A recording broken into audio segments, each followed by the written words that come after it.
Speaking of Burbank. I'm Jessica Burbank, and I never listen to None Taken. The following program contains material that is just too cute. Viewer discretion is advised. Just give you a bunch of shit about your dog, and my dog's running down the hall like it's a Christmas story. Like it's the Kentucky Derby and they're... Yeah, it's the Kentucky Dog Show Derby, or dog races. Yeah. I wonder if they do that. I think you're right. Everybody says dog races only happen in Florida. I've never seen one outside of Florida. Yeah, I think they only happen there. Yeah. You been to one in Florida? No, I've never even been to Florida. I understand. Yeah. I understand. Well, I got something in. Can you see this? Oh, I see. It's very nice. An etched glass with our logo on it. It's an etched None Taken rocks glass. Hell yeah. Drinking wine. You can drink wine out of it too, guys. You can drink whichever liquid you choose. Yeah. Whatever liquid is your choice. It's just a vessel. Yeah. Yes. It's a cup, you guys. You know what? Speaking of which, that's a decent enough segue. I had something happen. Something happen this week. So since we've recorded last, Natasha had a show on Thursday last week, and it was at it was a bar show in like a fancy bar in downtown. I'm not going to name the bar because I'm about to embarrass myself, and I don't need it to get back to the bartender, who is a fine gentleman. Okay.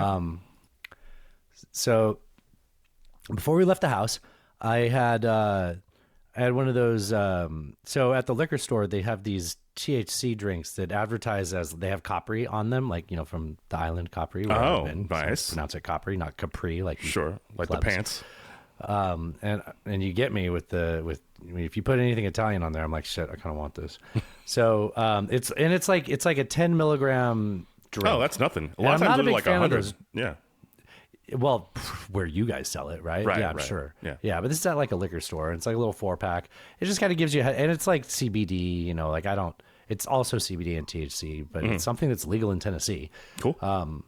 And so I didn't think anything of it. I figured, I wanted to have a drink while we drove to the bar, and that's not going to hit me, So we get established there, and then I forgot that I drank that. And then it, in hindsight, I'm like, oh, that's why I was so socially awkward. Just enough to be weird. Just enough to, not... Quite First of all, there's this dude next to me. There's this dude next to me that, when he showed up, everybody at the bar and the bartenders recognized him. And he was, really drunk and yelling and slurring. But I thought he would be a problem. And I found out he never left the bar that night. He's this rare form of drunk that, seems like they're going to be terrible, but they just get right up to the line and don't cross it. Interesting. So they're obnoxious and loud, but they don't they don't fall throw over up or fall over or grab get in fights and apparently he's been okay, we'll talk about him now, all right, and we'll come back to me. So when he's sitting next to me, he's like, what do you do? I'm like, oh, whatever. And then he's like, I the police took me to the airport. I'm like, what? I was like, the airport here? How'd you get here? He's like, no, that's how I got here. I'm like, what? Are you telling me that the police took you to an airport in another city and you picked Nashville? He's like, yeah, I called Delta and bought a flight. What the yeah. So apparently the story was he was sleeping with some woman whose son was a cop, and he came home and grabbed him and put him in the car and drove him to the Minneapolis airport and told him to get out of town. What the hell? That's his version. He's That's from what Minneapolis? I can make out from what he was saying. Okay. That's what I understood. Yeah. Well, he said Minnesota, so I don't know. I'm assuming Minneapolis. Yeah. Wow. That's how he got there. And so he's been, according to the bartenders and what I think he was saying, he's been drinking nonstop for 3 days. He has a keg in his room. He was motherfucking Morgan Wallen, which I was all on board for because I can't stand that guy. Right. He was I guess he was pissed off because this guy was pretty loaded. This guy, not just inebriated, he was complaining because he had a really fancy suite and he had to get moved out of his suite because Morgan Wallen wanted it. Whether that's true or not, that's wow. He would not shut up about how much he hates Morgan Wallen because of that. Okay, and he's got a keg in his room, right. and the keg's too foamy, so he came down to the bar. Anyways, living the life, this guy. Yeah. But that guy was messing with my head, right? Because it's I'm already I just want to sit at the bar. My wife's doing a show. I didn't really know anybody there, so I was just sitting at the bar by myself. I'm gonna have my drinks. I'm gonna watch the show. I don't need to talk to anybody, right? Right. But this guy there, I'm really in my fucking head with all my thoughts and anything that I'm gonna say. So, and like I said, I forgot that I drank that, so that kind of compounded everything, right? You know how you always tell me that Negroni is not a bad word? Right. It's just a beverage, Dustin. Yeah. I know, but like, it really gets in my head. Like, it's always in the back of my mind. There's no way you can't tell me like. I like to think that this makes me look like a good person. I look at that word and it's N-word knee. It's like the league, it's the baseball league. It's okay, yeah. It's the color negro. I'm gonna go with that. Just so that James doesn't isolate any of this. It's negro knee. I don't like that. Like, it's in front of mind. Like, I'm like, I don't like saying this. I don't think I'm supposed to say this. I feel like I know that it's a drink and it's a popular drink, but I don't like to. I get. Well, Alan, you're not gonna believe this. I had a black bartender. Oh, do tell. Do you need me to tell you? No, go ahead. I see this black bartender. I've got, what's going on with me mentally between that guy and this weird drink that I've had. Right. And I get all bricked up mentally. I don't think that's how you're supposed to use that. I keep trying to figure out what the kids mean when they say bricked up. So that's not it. Like, I'm blocked up mentally, right? Okay, that makes sense. Like a brick wall, right? Sure. Yes. And I'm just like, I'll have equal parts gin Campari and sweet vermouth with like a little orange peel. And he just looks at me. He's like, you can say it as long as you finish it with a soft A. Where's the fucking button? Y'all let me in this damn house. Should we hit record? Yeah, 1, 2, 3. So I got to pass out. All right, you ready? Nice. I am ready. Are you recording? Yes. All right, well, you want to start a show? Let's start a show. That podcast is filling your head with garbage. No offense taken there. Well, it sounds like none taken.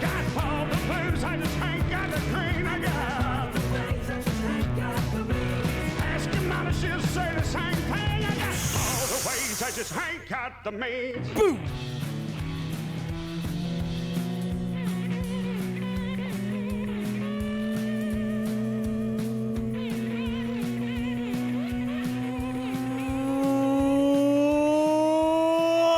Welcome to free episode number 564 of None Taken,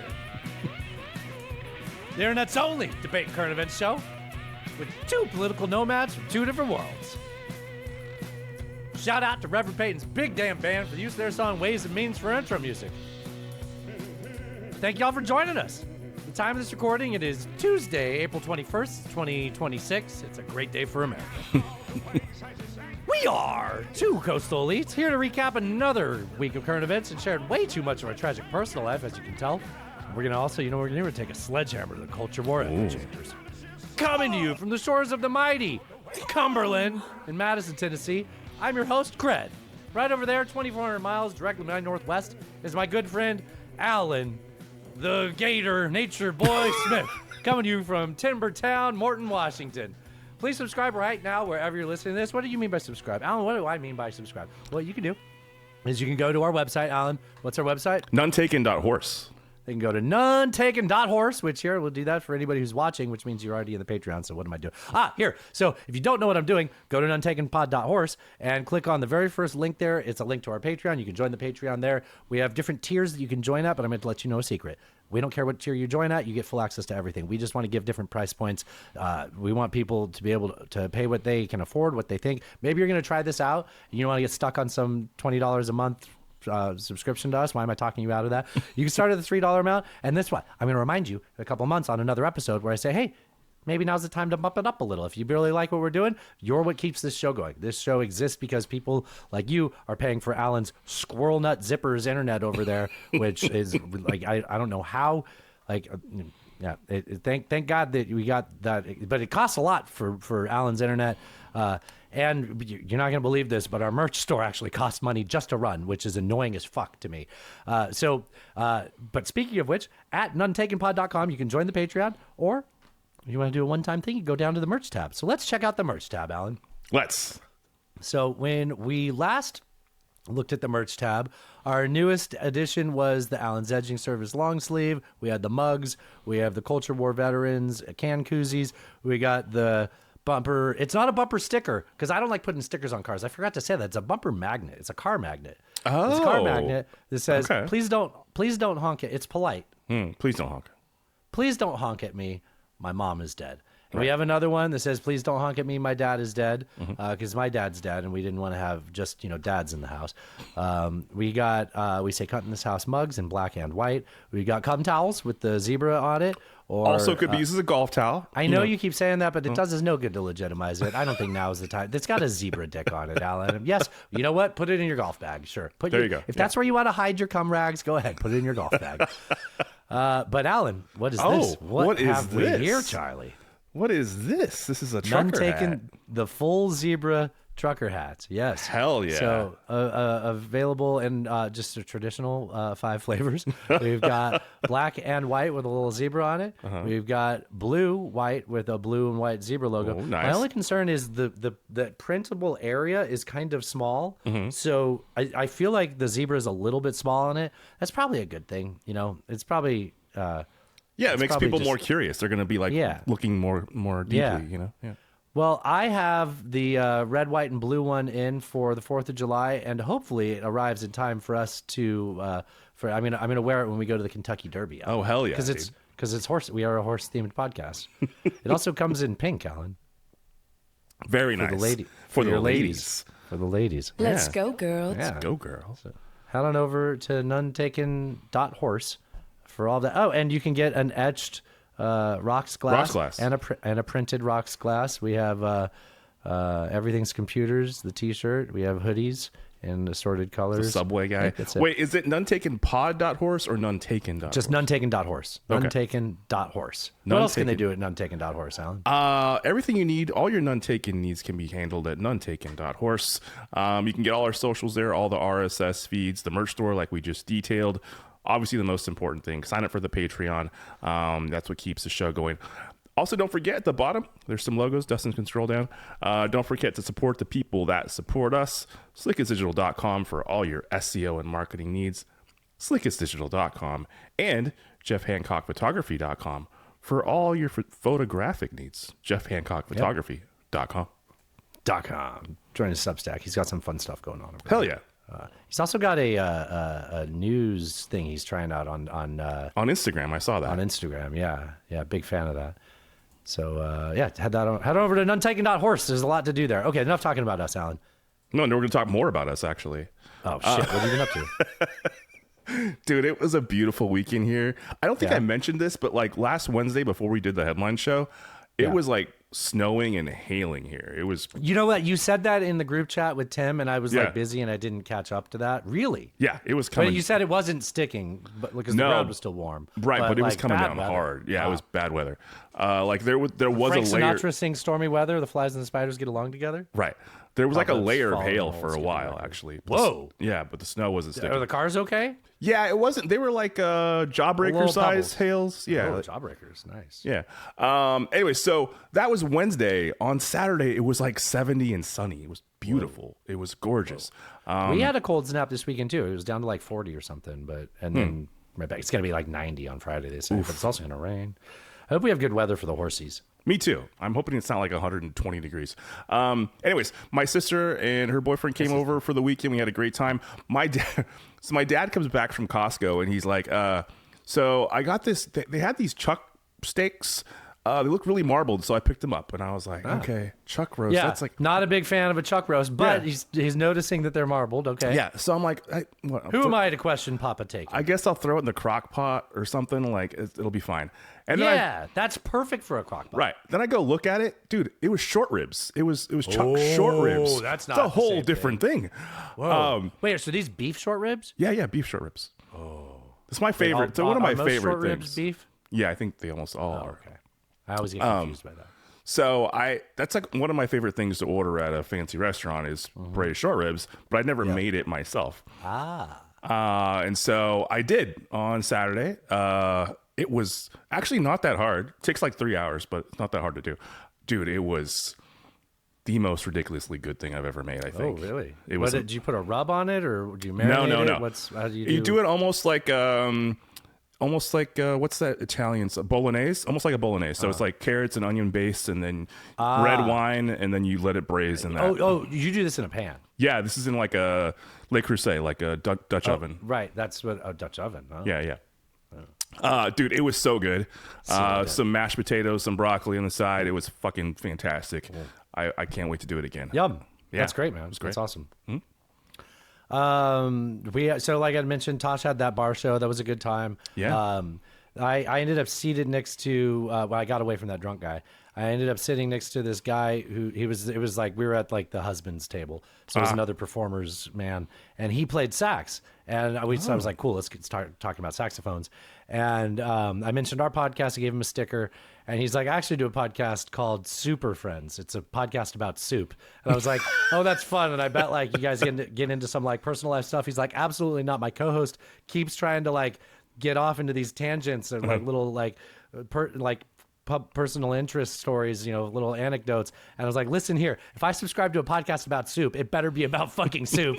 And it is, dude. I listened to it. It's really good. Super Friends spelled with soup. Hell yeah. Yeah. Did I really you, as a fellow saxophone player, did you ask him how he feels the D? I forgot, but you know what? We'll get him on the show. Okay, let's do that. Yeah, Let's do that. He's a Chicago guy. He knew Adam Burke. So. Oh, hell yeah. Yeah, well, because his wife did burlesque, so I was like, "You guys would cross paths." So it was a really good time, right. but Okay, I was slightly out of my head, so I was like, not my best representation of myself. I was fine, but it was just not. Okay. I don't know. I'm just not social on that. That's why I like to drink. You know. Were you wearing your Dollar Daddy? Or no, this is 'cause I not was your not show. the Dollar Daddy. Yeah, No, yeah. Okay. Yeah, I was incognito. Whoa.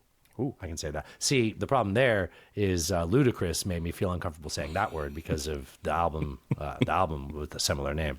Right. Be that. Name Luda. Well, you know, do I even try? Why even try, Dustin? So she had a great show. She was a pro about it, but something did happen. So there's like a curtain that separates the lobby from this bar, and there's supposed to be somebody on the other side of that curtain making sure that people don't come in once the show starts. And right before Natasha came through the curtain was announced, a group of people showed up, like 10 fucking people. And just to not interrupt later, they were like 10 people from Wisconsin that were meeting the rest of their party for a birthday party inside the bar. And she's like, hey guys, I'm about to go out. I just need you to wait to go in until I go out. You would think that means don't come in right after me and make a big show of everything and make the show all about you. But guess what? They watched a showgirl walk out and they walked immediately behind her as if it was one person introducing themselves after another. And their friends started celebrating that they were there. They all got up and started hugging each other. And it's like, what the fuck are you doing? It was so fucking rude. But at the same time, it was this weird, like, Midwest, Wisconsin, Midwest, where it's like, gosh, you're almost too dumb to fucking be mad at. Like, oh gosh, I just was having a good time. We're having some beers. It's there for a birthday party. Like, just throw them some cheese. It'll be fine. So fucking rude. It was so fucking rude. Dude, somebody immediately asked when they made to make change at the bar, like for tipping money, somebody asked, they were like, give me $200 in ones. It's like, sweet, this guy's going to baller. Unfortunately, that was all the tipping money that they had came with. So we had brought extra money to make change with in case they needed that. That person didn't throw a fucking dollar. They were just like drunk and stupid. They're like, I could use $200 that I already had just in a smaller Do you understand I that they already had $200? They took all the ones for no reason. In a less convenient manner. For no reason. Okay. That's annoying. Yeah. Wow. But anyway, like I said, Natasha was a real fucking pro about it. And like she, you know, like it's one of those things where it's like stand up in a dive bar. Like if you can do it, you're like, it almost makes you bulletproof in the future too. Yeah, sure. So she did a great job. She did a great show. And it's good to have that under her belt. We had another friend that had a burlesque show on Saturday. And other than that, we just kind of did some last minute planning. Because next weekend I'm on call. And the weekend after that, we go to the Ponies. And then halfway through that next week, I am going to London. Fuck. Barring world events. I know. It's kind of crazy. It's a whirlwind. Did you say fuck about like what the upcoming weeks are, or just Yes. like the state of the world? Well, no, like your schedule the next 3 weeks is pretty wild. Yeah. Dude, this is my last free weekend. We take off late Wednesday night and do a red eye into London. I'm going to mow the lawn. That's going to be it. Mow the lawn, drop off the dogs. That's because... Mowing the lawn, you don't mean like shoot missiles at your neighbors, do you? Nope. Like Okay. No, We'll talk about that later when we talk about Iran. Okay. But let's first, Alan, do a little bit of comedy. This is something that Bobby Ferg sent in. Hell yeah. This is an engineering joke. In the world of engineering, they have something called the rule of three, which he will teach you about, followed by, Alan, a bit of a punchline. There's a trick in engineering that's called the majority rule. No. And the way it works, a simple example is sailors in the old days, they used to bring 3 of each instrument with them out to sea. And the idea was if you had one compass and it went haywire, you would have no way of knowing. If you had 2 compasses and one broke, you wouldn't know which one was right and which one was wrong. But if you had 3 compasses, you could be pretty sure that the 2 that are in agreement are correct. It's the old sock drawer trick, right? Like if you don't pair your socks, you just grab 2 socks. Well, I guess that depends. Okay. All right. Hold on, that's stupid. That's only if there's 2 types of socks. Okay, pretend I didn't say anything. I think that concept is the best argument I've ever heard in favor of polygamy. So glad I interrupted. If you only have one, it's hard to tell when there's something wrong with it. Yeah, no, I get it. Yeah. In my last relationship, if I had 2 other girlfriends who didn't cry every time they got a haircut, Bro, I might have known right away which one was broken. Wow. dude, like I don't do this. So Yeah. I don't mean to ruin anything here, but like, yeah, that was a thing that happened, was a haircut and then crying. And it was just like, what do I fucking do about you crying about a haircut? Like, I don't like, and like in hindsight, it was like, well, leave. Like the very first time, like that's a red flag. If you, any gentlemen out there, if your girlfriend is crying after a bad haircut, no, not even a bad haircut, just like a haircut, Just a haircut. dude. Yeah. Okay. If it's a really horrific haircut, sure, Okay. stick around. But if you're looking at them being like, it looks fine. I know it might not be what you want, but like this is, Wow. yeah. I've never encountered this. This is not something I've ever come across. Now you got 2, Alan. So which one of Apparently- me and him is crazy? We need No, 3 apparently to- this is a thing. Yeah. I just didn't know. I also think this is from Bobby. I don't remember who sent this in, but I thought it was Bobby. This is dealing with Plato and Plato is in the philosopher. Okay, here we go. Went on a date with a girl recently, and at the end of the date, she was like, I think we should just keep things platonic between us. And I said, what if we keep things Socratic between us? And she said, what does that even mean? And I said, off to a great start already. Keep those questions coming, baby. It makes me so hot. Shots of hemlock for the table, Alan. That's hilarious. Yeah. That's a good joke, right? It's a great shit. joke. Let me give that guy some credit. Hold on. Yeah. That was Mr. Tyler Jackson on Instagram, and the one before that is James Scott Patterson 46. Okay, cool. Not to be confused with Scott. Isn't Scott Anderson. Patterson isn't Scott Patterson an author? Oh, that Something sounds else, familiar. Patterson. Yeah. You know what? I don't fucking care. This is Tito Gramza, Tito Gramza. I said shots of hemlock for the table. Speaking of shots. Against drunk driving. What? There's only ever been a mothers against drunk driving, you know? It's always mothers. Dad's never really against. Dad's never really took a formal position on drunk driving. I'm gonna stay out of it. Dads are against drunk driving poorly, but that's really the difference between mothers and fathers. Like, mothers don't want you to take any risk. You don't drink and drive. But dads are like, no, you can improve. You can get better. Just because you hit a tree once doesn't mean you give up. You get back out there. You drink and get back on the road. Okay. You don't. Hold on. You don't. You don't see Fathers Against Grooming either. Just. The acronym might be a little bit off-putting. Oh, you were fast on that one, huh? Really fast on that one. Oh, okay. Well, let's get into our. How about that? Remember last week when we had that thing about the Turning Point USA event where Erica Kirk no-showed it because of security concerns? Yeah. I do remember. Yeah. So remember last week when Erica Kirk no-showed that PT USA event because of security concerns, but then JP Mandel showed up and there was nobody there except for that one heckler who called him out for killing children. But then he deflected away from that by saying that the war in Gaza was over, even though the death toll just crossed 3,000 since the ceasefire. You remember that? I do remember this, yes. So I'm just trying to jog your memory. Yeah. So it turns out there was a little bit more to that story that we didn't get to, and we found this out this week because one of the people that got to ask a question has a little behind the scenes of what it's like to be at a Turning Point USA event and want to ask, because what's the whole premise, right? We'll talk to anybody. We'll ask some questions. It's definitely not somebody dunking on somebody who's got no experience with crowd work, right? That's 100% what Charlie Kirk did. Yes, that is 100%. Yes. So it's just ear piercing, and I can't fucking think. I don't know. Your dog barking is like air brakes, dude. This is what? This is this is a guy who has. So this was a student at Georgia who asked one of the questions. So there was a question that was asked about Jeffrey Epstein, and it happened to be the last question asked. You know what? There's a reason for that. Hi, I am the UGA student that asked this question to JD Vance at the Turning Point event on Tuesday.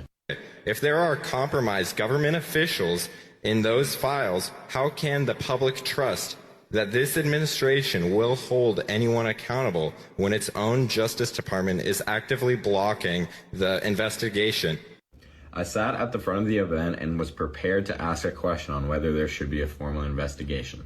When I saw they opened it up for Q&A, I immediately tried to get to the mic. When the spotlight came on for the Q&A, 5 people were already standing there wearing suits and dresses with TPUSA lanyards already positioned there. I still got up and got in line, and I think I was the first one there that was not a part of TPUSA, so I just sat in line and got ready to ask my question. When we were waiting in line... You get what that means, right? Like they're literally curating, and they're only people that are a part of the organization. Which I get that. I get a lot of people being there that are part of the organization. That doesn't surprise me, right? So it's not instantly a red flag, but it's a little suspicious. I mean, it's reality TV, right? It's contrived. Of course. Yes. Yeah. And this lady in a blue top was going around asking people, especially not in TPUSA, what topic we are going to ask about. When I was waiting in line and the lady came up to me, I could tell from her tone that they were probably screening the questions by topic, so I just said that I was going to ask on foreign policy. After a few more times of people coming up to me and asking what my topic was, this finally happened. Thank you so much. This will be the last question. The lady, never mind. Okay. Can we take 2 more? Because I like answering questions. We'll take a couple more. This was the last person in front of me, and when JD Vance said that they were going to have a few more questions, this lady immediately went back and started asking what my topic was again. So people are just listening. What he's saying is that lady jumped in line because she knew that he was the one person that is the odd man out. Right. And she said, okay, we're going to do one more so that, he's behind that person. So you can see in the video while that person's talking, she's talking to him now right behind her on camera while she's asking the questions. Right, yeah. right. Am I saying Yes. she too much? Am I not being specific about people? Okay. All right. And specifically what I was going to ask about. Looking at my phone and saying, can you please read your question to me? I was astonished how they were talking to us, so I went off to the side to talk to somebody sitting down, and I looked back and immediately someone had cut me in line. The lady in blue put this girl right in front of me because her topic was better. And you could see him standing behind her saying, hey, why am I not next in line? I was obviously next in line. I don't so you could see it. You could see it. Him. right there. This verifies everything that he's saying, right? So in terms of him having an agenda, sure, he has some kind of agenda because he's going to ask the tough question. Right. So I was there, yeah. He is backing up it this is believable. He's got the receipts. In mine. And here you can see me fighting back on that a little bit. Luckily, JD Vance asked for one more question again. This guy has a lucky streak, man. He keeps stepping in it. And finally let me ask a question, so I finally got to get off my chest. We'll do one more. Sorry, real quick. I love this, but I got to go. Thank you so much, Mr. Vice President, and coming to UGA and allowing us to express our freedom of speech. So thank you so much.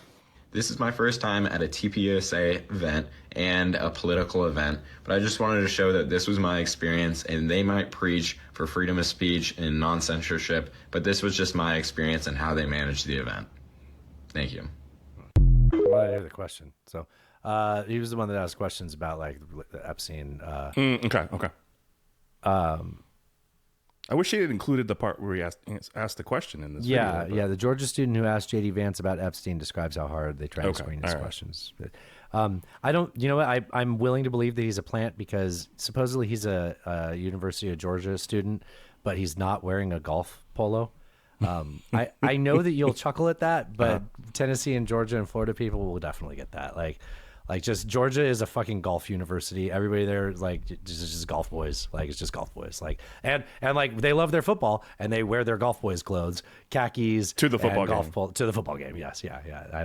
I honestly can't remember a white Georgia student that doesn't wear a golf polo like everywhere.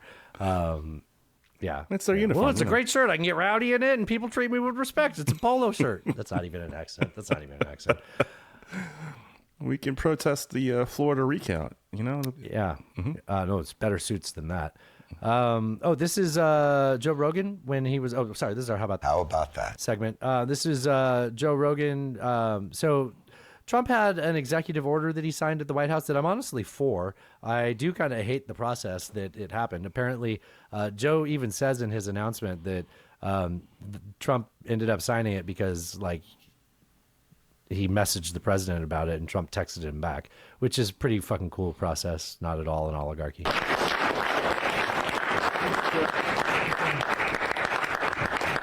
I don't know who that man is, but he looks like a cat. Tell everybody how this happened. I sent President Trump. He says this in the Oval Office. He's like, hey, I want everybody to know how corrupt this guy is. I want to tell everybody how this happened. I sent President Trump some information. We have a gigantic opiate problem in this country, obviously. In 2024, more than 80,000 people died of overdoses. It's a horrible number. And there's more than 5 million people that are addicted to opiates right now in this country. With one dose of Ibogaine, more than 80% of people are free of that addiction. With 2 doses, it's more than 90%. I sent him that information. The text message came back, sounds great. Do you want FDA approval? Let's do it. It was literally that quick. That sounds just like what Bibi said, hey, let's bomb Iran. And he was like, sounds good. Sounds good. Let's do it. What could possibly go wrong? How about that? I hate this so much. I want the psychedelics approved. Here's my stance on this. This is like I might have an involved political process that has made me become less and more libertarian over time. But the core libertarian in me, South Park libertarian, is you don't get to tell me what I as an adult can do with my body if I'm not going to harm anybody. And if I do things that harm someone, you can charge me for crimes. Like if I ingest something and go act like a maniac, then you can arrest me for doing the maniac things. And like I don't think that you should be able to tell me what I can't do with my. So that's what what you ingest, what you do with your body, and then when you violate other people's rights, that's a different story, right? So I'm for psychedelics being allowed to be used, especially for therapeutic. I mean, what's your argument? Like I'm making the more extreme argument that you shouldn't tell me what I can't put in my body. But you're talking about therapeutic uses here. Like you're not going to let supervised use of this. Like what is your even argument? Like I largely agree with everything you just said. I mean, I'm sure there's some places where I might disagree with you, but largely I agree with all of that. Oh, I'm afraid of the outcome where people are maybe becoming crazy people and waiting until they do crazy people things to arrest them. That concerns me. I think that in general, that won't happen as much as people are afraid of. Yeah. I think what I hate about this whole thing is just the process, which is what he described, and also like, hey, could you also text him about like maybe like kids getting like measles vaccines? That'd be great. Like maybe you could do that. That'd be cool. You live in Texas, right? Like fucking. I don't know. Your kids probably go to school. Maybe you should text them about that. That seems. You've seen it's happening outside of that Mennonite community. It's happening in like Utah or Idaho. One of those ones that I always get confused. Yeah, it's happening. Yeah, the measles is a big fucking problem right now. That's all I got for our. How about that? Let's get into our. Isn't that something? Which, as has been for the past going on 8 weeks of our 4 to 6 week excursion. Remember, he was supposed to say incursion, and he said excursion. Yes, excursion. Into Iran, the main topic of the show. So, we have had a little bit of jumble of what would have been the version of how we were going to talk about this based on afternoon updates, which we will get to. Luckily, I was prepared for that, and I wanted to talk about this first anyways. I kind of want to go chronologically since we recorded last. So, okay. Do you remember all the way back on last Friday, Alan? Yeah, this Friday, 4 days ago. Sure, I remember. Do you remember when there might have been like conflicting parts of your brain going, gosh, it sure sounds like this whole war is about to wrap up and Trump's going to be able to get everything that he wanted. And you're like, you know what? That's good for America. I'm happy to see this get resolved. It does kind of suck that it's going to give some legitimacy to the Trump administration and his bullshit actions and being led into this war by Bibi Netanyahu. But you know what? I mean, he said, so on Friday, Trump said that a comprehensive agreement, gosh, that almost sounds like the joint comprehensive. Oh, weird. Yeah. Put a finger in that. We'll come back to that one in a little bit. So the president on Friday claimed that a comprehensive agreement had been reached to end ongoing conflict with Iran. Despite these assertions, Iranian officials immediately issued denials, and that the deal remained unverified. His main claims included total capitulation. Trump said that the Iranian government had agreed to everything. That was in quotes, agreed to everything. He put out like a Troth Central that was like, hey, they agreed to everything. Yeah, we got all the things we wanted. Yeah. Regarding a list of all 15 of the U.S. demands. He agreed to everything. He also said there was a nuclear surrender. He said that Trump claimed over social media that Iran agreed to hand over its entire stockpile of enriched uranium. Sorry, that's not what he said. Trump said they're nuclear dust. And then I think he got mad at CNN for being like, this is not nuclear dust. They don't just have dust laying around. We blew it up also. And they don't have it to give it to us because we blew it up too. Separately, completely obliterated it, Dustin. We obliterated it. Yes. But he said that they're nuclear dust. They agreed to hand it over. He said also that the Strait is going to reopen, a complete, immediate, and safe opening of the Strait of Hormuz for international shipping. And he said that Iran agreed to end their proxy support, that they would stop funding Hamas and Hezbollah. He also said that there would be that there would be a detailed plan for U.S. personnel to work alongside Iranians to retrieve the nuclear materials, the nuclear dust, and that there would be no need for combat troops on the ground. Lastly, he said that there was no financial concessions because if you recall, right before this, there was a report, like in the same morning, it came out that Trump had agreed to a $20 billion settlement to get payoff to get all their nuclear plans. Right. But I'm going to ask you to put a finger in that too, because I know what you're thinking, right? You're thinking about the $1.7 billion that Trump wouldn't shut the fuck up about in the JCPOA? Yes, I am thinking about it. Yeah, $20 billion is more than 10 times that, right? Yes, it is. If we'll come back to that. Right. Okay. So predictably, Alan, the markets reacted to that.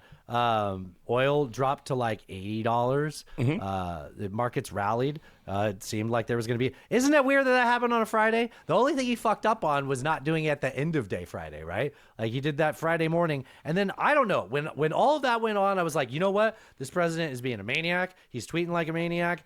If this is true, this is possibly good news. I don't have a lot of faith in this, and I'm not going to... I have work to do. I'm at work. Like, I have to go to work. If this is resolved, we're going to go into a weekend. This is all going to be resolved. And you know what, Alan? It wasn't resolved? Fact, no. It was yet again another Trump and Dub scheme. So now people are starting to notice this. So the BBC did some reporting on it, and then Ted Lieu, one of my very least favorite congressmen, Ted Lieu had this statement calling for the SEC to investigate his. I mean, it's clearly a Trump and dump scheme. The corruption in this administration is out of control, and we saw again last week that there were suspiciously timed market trades right before Donald Trump made statements relating to the Iran war. And this is not the first time it has happened. Media reports have now analyzed this and said that these trades look awfully suspicious. And the only people who would know what Donald Trump is about to say before he says it are people close to Trump. I will say, in regards to that, I have a separate theory that I don't believe, but I think it's worth like a little both sidesing on. Yeah, throwing it out there. So what he's saying and what we've all heard is that Trump says something to a reporter, then the reporter files that report, and 45 minutes before they filed the report, these trades have took place. Yeah. How much time took place between the interview and the reporting? I mean, it could be the reporter. It could be. If they have could be the reporter telling his friends, hey, the president just told me this. You might want to get in on it. I haven't filed my report yet. It's now in the world of who I trust more, the reporter or this track record of being possibly the most prolific liar in world history. I'm gonna say I think Trump's the one that's dishonest here. But there is. I mean, nobody said that. I don't think it's a great argument, but I haven't heard anybody say it.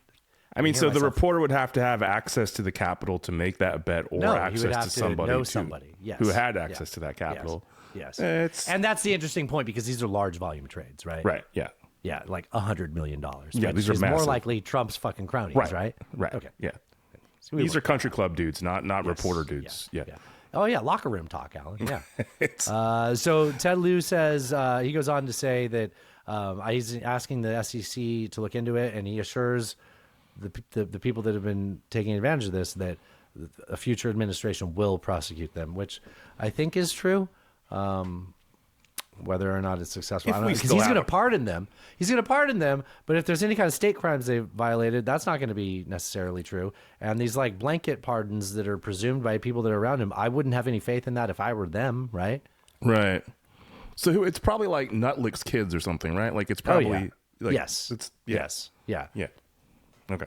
Always. Or Don always Jr. or one of those. Well, yeah, because Don Jr. he's an investor in Polymarket. Right. And that's where a lot of these are taking place too, where you're seeing those spikes. Like somebody made a bet and then changed their username, never bet again. Like, somewhat suspicious. The next thing that happened on Friday, or I guess was this Friday or Sunday, there was the cargo ship. Cargo land. Car no go space. Yeah. Car no go space. Car no go ship. Cargo road. Boat go ship. I think this was Sunday. Yeah, I think. Yeah. Okay. So Sunday, there was the cargo ship. Alan, can you do this part? There was a cargo ship that was asked to. So this, you're talking about the Iranian cargo ship that tried to run the blockade, right? So the Iranian cargo ship tried to run the blockade, and they kept telling them over the radio, like over the course of 6 hours. Yeah, they're like, if you don't stop, we're going to disable you. Hey, remember on the show last week where we had that guy be like, why don't we shoot him in the propeller? They hit him in the engine room. I mean, that's not the propeller. That guy sounded stupid because he said, we're going to hit him right on the propeller blade. Yeah. Like, no, we're going to blast their engine room with 3 shots. Like, they blew a hole in the hull. Yeah. Blew a hole in the hull of the ship. And basically called, because Iran was essentially like calling their bluff, right? Saying, no, this is our strait. It's our strait. Now, this was a Chinese ship with Iranian flag that had just left Sri Lanka. Am I saying words? I'm not sure about those details. That sounds right, though, yeah. Okay. And now we boarded it. And Marines boarded it, yeah. Trump said today that we found something in there, and it was a nice little treat for the Iranians from the Chinese. Now, I don't believe everything Trump says. See everything we just talked about for the last 5 minutes.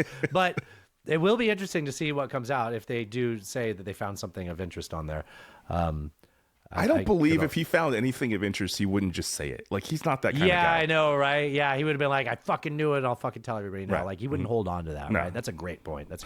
This was also when the No More Mr. Nice Guy tweet came out. Yes, right? Yes. Which has that song in my head, right? That No More Mr. Nice Guy.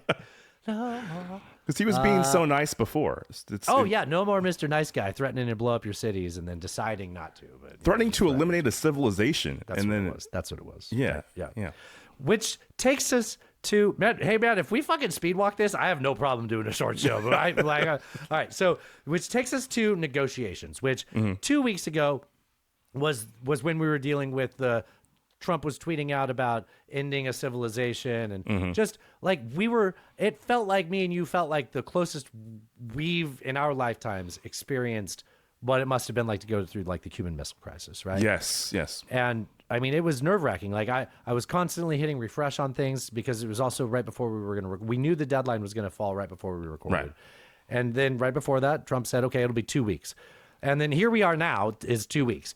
And going into today, we knew that there was talk over the weekend that there would be negotiations, and I want to get to that. And again, I want to do this along the order of timelines, but I just want to address the temperature, right? No matter how things were going with the negotiations, I was already in I don't fucking believe this guy. He's a taco and motherfucker. Right. Like, and I hate that because he's the American president, and the Iranians are not somebody that I want to support, right? Especially the regime, right? Sure. So like, it's very frustrating to be like, oh, I want whatever you're doing to not work out in a way that wraps this up so that we don't have to keep wasting blood and treasure over a stupid idea that you got talked into for Israel.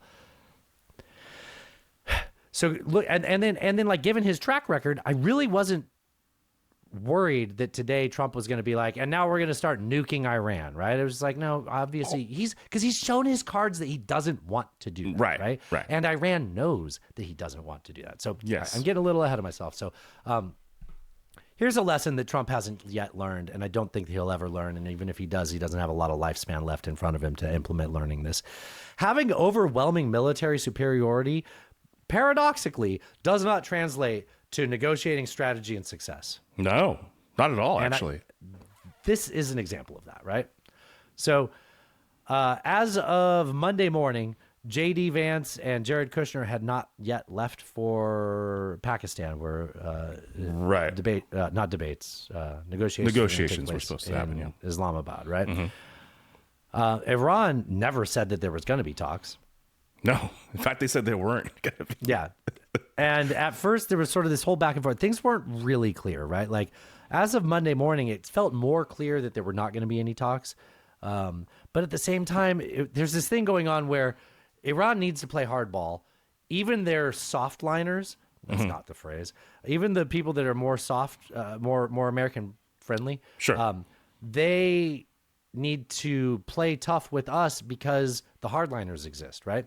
So, and America's shown that we're not trustworthy, so you can't act like you're too willing to trust the Americans, even if you are more sympathetic to the Americans within the administration. Okay, so they are gonna even the people who are more preferring of diplomacy to work, they have to play hardball and say like, hey, we're not going to send anybody publicly. Otherwise, they look like suckers. They have to, and then they can in back channels be like, yeah, okay, we're going to get somebody into Pakistan. Just send J.D. Vance. So the only one we want is J.D. Vance. So we did see some signs of it. First of all, and there was something that Trump said that he didn't want to send JD because of security reasons. I thought that was kind of interesting. That was all like on Monday. There was some back and forth about that. But we did see cars go. So we did see large cargo planes going to C-130s or whatever, that we thought were carrying JD Vance's motorcade. Right. And so cargo plane, huh? Cargo plane. In this one instance, yeah. Yeah, it happens to work that time. So that kind of, so there's sort of been this back and forth. And I think that's interesting to sort of see how this, because we don't know, but there were indications that the administration thought that there would be, even if it's bullshit negotiations that would take place. But then nobody left today, right? Right. Like JD never left today. And very obviously the Iranians the Iranians were like, we're not going to talk to anybody unless it's Vancey boy, right? Like we need Vancey because he's the most anti-war one that still has the president's ear. And they were like, we don't really care if Witkoff or Jared are there because the last two times we've dealt with them, we got bombed in the middle of it. But we know that JD Vance doesn't like the war. And he is someone who supposedly has the president's ear. Yeah, it kind of like you kind of lose your credibility as a negotiator when every time you're negotiating to stop violence, your country that you're purportedly representing starts violent against bombing the country. Bombing you mid negotiation. Yeah. You kind of lose your credibility. You can't be cred. You can't have cred if you're doing that. Yes. And I still think that Trump is just more than happy to send Vance there because he's thrown him under the bus. He's like, whatever, this will fail on you.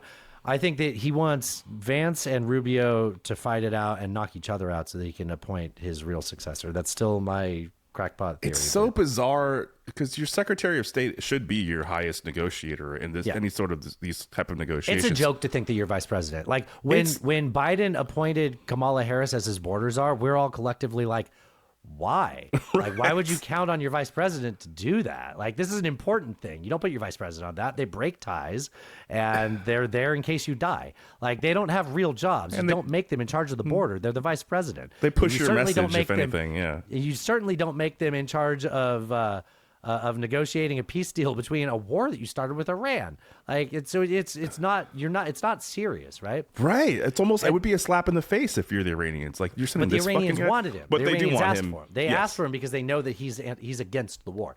So and who from Iran could actually go there and make a deal, though. Think about the structure in Iran right now, right? There's a division within the population. There's always been a division in government between the people that are more soft on the regime and the absolute hardliners, IRGC side. And obviously the IRGC side is who's winning right now, right? Like the people who are militant are the people that are surviving in the government, and the people who have control of the government. They're the people that are pushing to control the strait, right? Because we killed everybody, and they're left with the military infrastructure. Yeah. Pretty much, yes. So who's going to be sent there to negotiate? Who's going to be someone that we could actually negotiate? The point is, if we're not sending serious people there to negotiate, like we're sending JD Vance, they're also not sending serious people that can actually make decisions that could end this. This is what I'm really trying to get to. I understand. And also, like, we really, I don't think we even know who the person would be that we would negotiate with. Right. I mean, people forget this. A couple weeks ago, Trump said he got a very nice gift from somebody in Iran that he was having like back channel dealings with, right? Yeah, but it turned out it was just them saying that they were going to send a boat through the strait. Right. But he really thought this was somebody that he could negotiate with, and this was the real thing. Right. And it turned out to be nothing, right? Right. I don't even know who. Oh yeah, you mean that very nice gift that he bragged about all speculatively and conspiratoriously, right. And it turned out to be like just one of the 5 ships that have actually crossed the strait. Like, wow, that sure seemed to be consequential. Glad you made us all wonder what you meant by that. Fucking narcissist. Before the events of today, my prediction, I wrote this shit down. My prediction was that before we record, whatever talks take place today, or they do or don't, they're going to kick the can down the road for another couple of weeks, which isn't necessarily the best case scenario, but it's far from the worst and potentially a small step towards resolving this. And then what came out today was Donald Trump. So what came out today was we're going to send our vice president there. We're just waiting to see if anybody... Look, it's a further flight from Washington, D.C. to Islamabad than it is from Iran to Islamabad. So we're just waiting to see people fly from Iran to Islamabad. And they once never they go did. wheels up, we're going to... And then we're like, okay, this isn't happening. So then Trump was like, look, based on the fact that they don't have anybody in charge of their government, we're just going to wait until they have a real government in charge. And that's the whole reason we're going to postpone things, not because they made us look like idiots. And by the way, this also resolves his whole constantly making 2-week pledges to, end to civilization.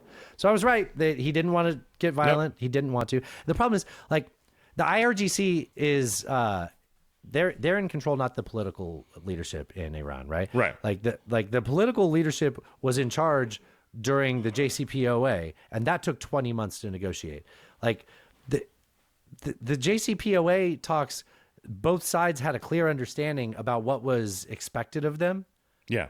Like our side and their side. And we had a clear understanding that the people we were talking to had the ability to represent Obama and the supreme leader and make a decision. That's not clear now. So if we keep kicking the can down the road, then we need to do that 2 weeks at a time until we get to the 20-ish months that it took. And that was under political leadership. It's the IRGC now. Now that could go faster or shorter because they have different perspectives. But I would expect it to take at least 1.5 years, just like the other one did.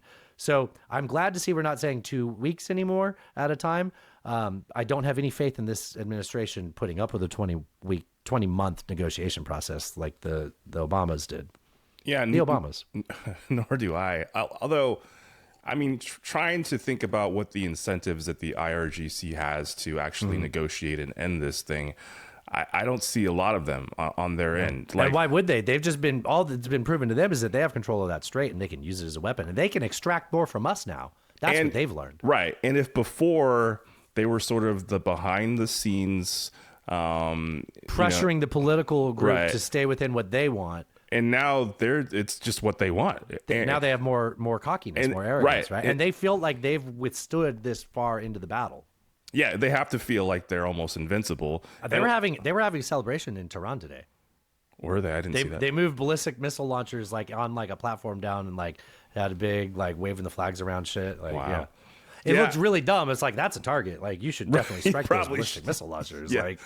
I don't see that they have any incentives to come to the table here.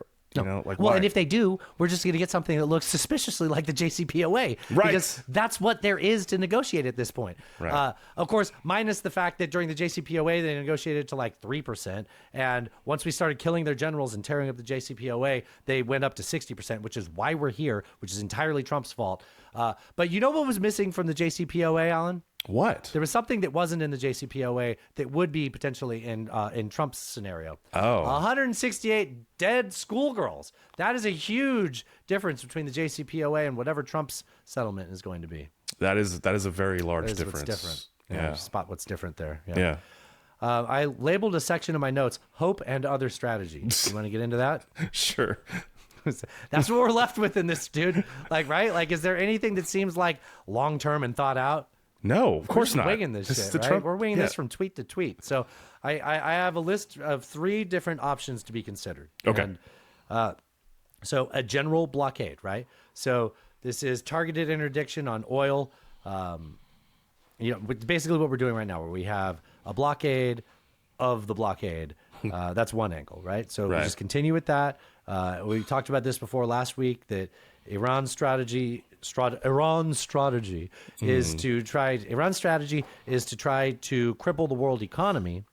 And if they think they can cripple the world economy, then our strategy should be to try to cripple Iran's economy first and get the revolutionary government to collapse. Okay, that's one strategy. Right. Okay. The second strategy that they are actually talking about is ground troops. Yes. Now, we have a video report from a very handsome reporter coming up soon, so put a finger in that. But they are talking about this, and there are real serious ways that they're talking about this. And when they talk about this as a strategy, they are saying that it will be a $3 to $6 trillion war. Fuck. I think we already have like 50, 60,000 troops over there, so it's crazy. Well, wait till you get to our very handsome reporter. That's not enough. Yeah, it's not. That's not enough. No. Do we even have, but you want to talk about numbers and what should count and what shouldn't. Do we have enough interceptors for a war like this? No. We've talked about depleting our interceptors for like a few weeks worth of war, right? Yeah. We we definitely do not. No. Yeah. And like, just like, look, I don't want to tolerate the empire, but shouldn't the American empire be based on like economy, not the military? Like the military is there as the big stick. But like, people want to be a part of your empire because of your economic prowess. Like it's kind of a throwaway thought, but like No, when I absolutely. see these dumb ideas like wasting $6 trillion. It's insane. For what? To get to what? We'll get to what. I do have a for what later, so I don't want to completely undermine it. So option number 3 would be using almost every bunker buster bomb that we have and targeting all of their infrastructure and any conceivable tie to the nuclear program or regime. Now, CENTCOM has said that while they have all of their targets locked and loaded, they will not be attacking power plants. So they say that they have everything locked and loaded and ready to fire, and that they are not targeting power plants and bridges, even though that's what Trump says. Yeah, it was bridge and power plant day. But it does mean that there are competing narratives, right? That they do have that option. And good, you should have multiple options. I'm glad to not only have one option be locked into it, but despite all of Trump's online rhetoric lately, I mean, I think it's pretty clear from the way he tacoed 2 weeks ago, and then was happy to find a reason today, that he does not want to blow up all of Iran. I don't think he truly does want that. He wants to act like he's crazy, and he will. Right. But he doesn't truly want to, right? I think that's true. Yeah. And I think that Iran knows that. And I think that us knowing that Iran knows that tips slightly in the favor of a lesser likelihood for renewed strikes, which leads us to today, where they decided, in fact, not to. Although he did say earlier today that he expects bombs to be dropping again soon. So, like, I just don't like... Yeah, he said this morning on CNBC that he expected to be bombing, and then this afternoon is when he came out with the extension of the ceasefire. Yeah. Now, I can understand, like, if I'm going to talk about Iran using different methods for negotiating, that would be his maximalist negotiating strategy, right? Like, I'm going to threaten them, the bombs will be stopping. Oh, but you know what? Out of benevolency and reasonable things that I can give you credit for, we've decided to take a different approach, which is classic Trump. I would like to not live under that form of government. Yeah. All of that takes us to what options we have via off-ramps, right? So what's coming up in the middle of May? Is there anything you can think of that you know about? Oh, my birthday. That's right. It's birthday week, mid-May. And then 3 days after that is Trump's visit with President Xi. Oh, that's It's either May 15th or 16th. And I actually think that this might be the one thing that could be our off-ramp for this, especially now that we have an indefinite postponement. Which takes us to our very handsome reporter who has a little bit to say of some insight about China as an off-ramp. Hey, y'all, this is Dustin from None Taken News. I've got some updates about thoughts I've had about what's going on with Iran.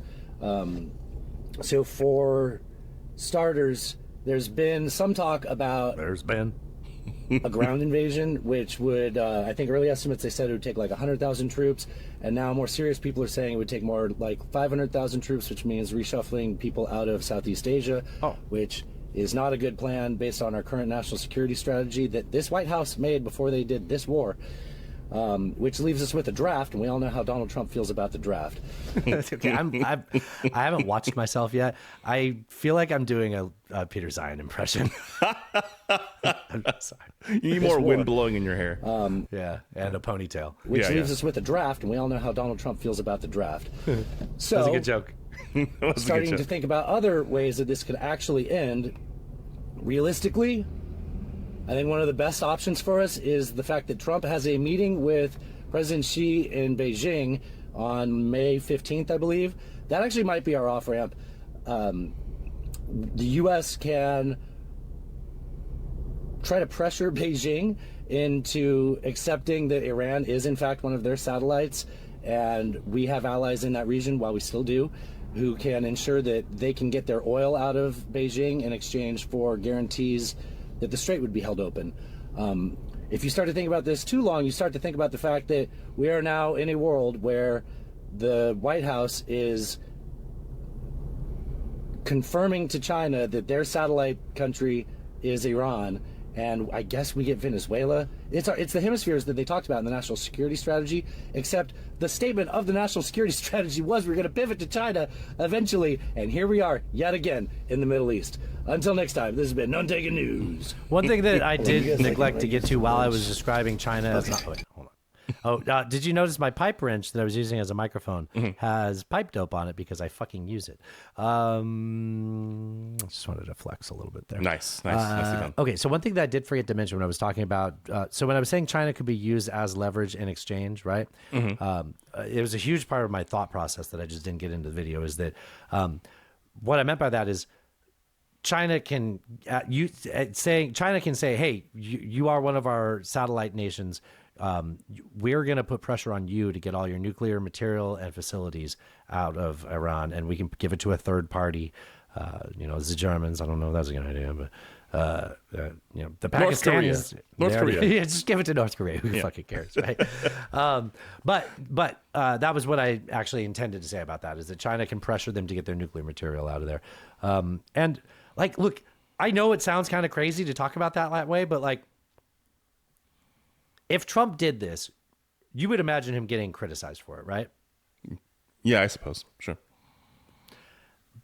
But he could double down on it in a very Trumpian way, right? This is an oblique strategy. He does really well in those situations. He does really well in situations where people go, that's fucking crazy. And that he then gets to force the world to bend to his will, right? We live in a world now where China and us are the remaining superpowers.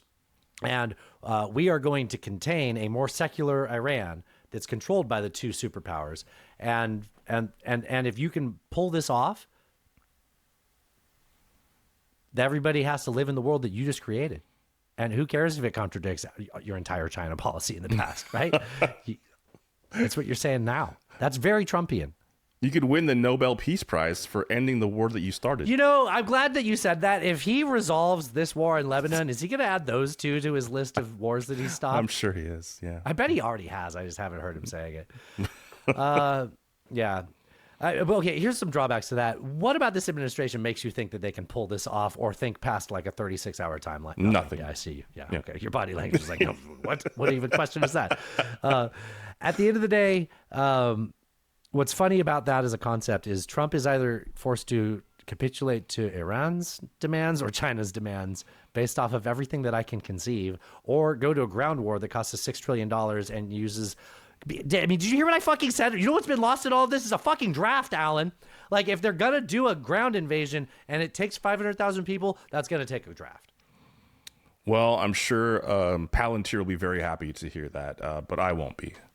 Oh, because that's part of their. Okay, nobody knows what you're referring to. Okay. I know it because we explain yourself. So Palantir came out with their 22-point bulletin that we're going to talk about tomorrow on the Hidden Track. You should join the Patreon. But we haven't yet, and one of those is a mandatory track. service. Yeah, Yes. we'll talk about that. All right. I did write down some just asking questions about this. Are we weaker or stronger when we visit China because of this war? Oh, let's see. Nixon was the first one to go to China, right?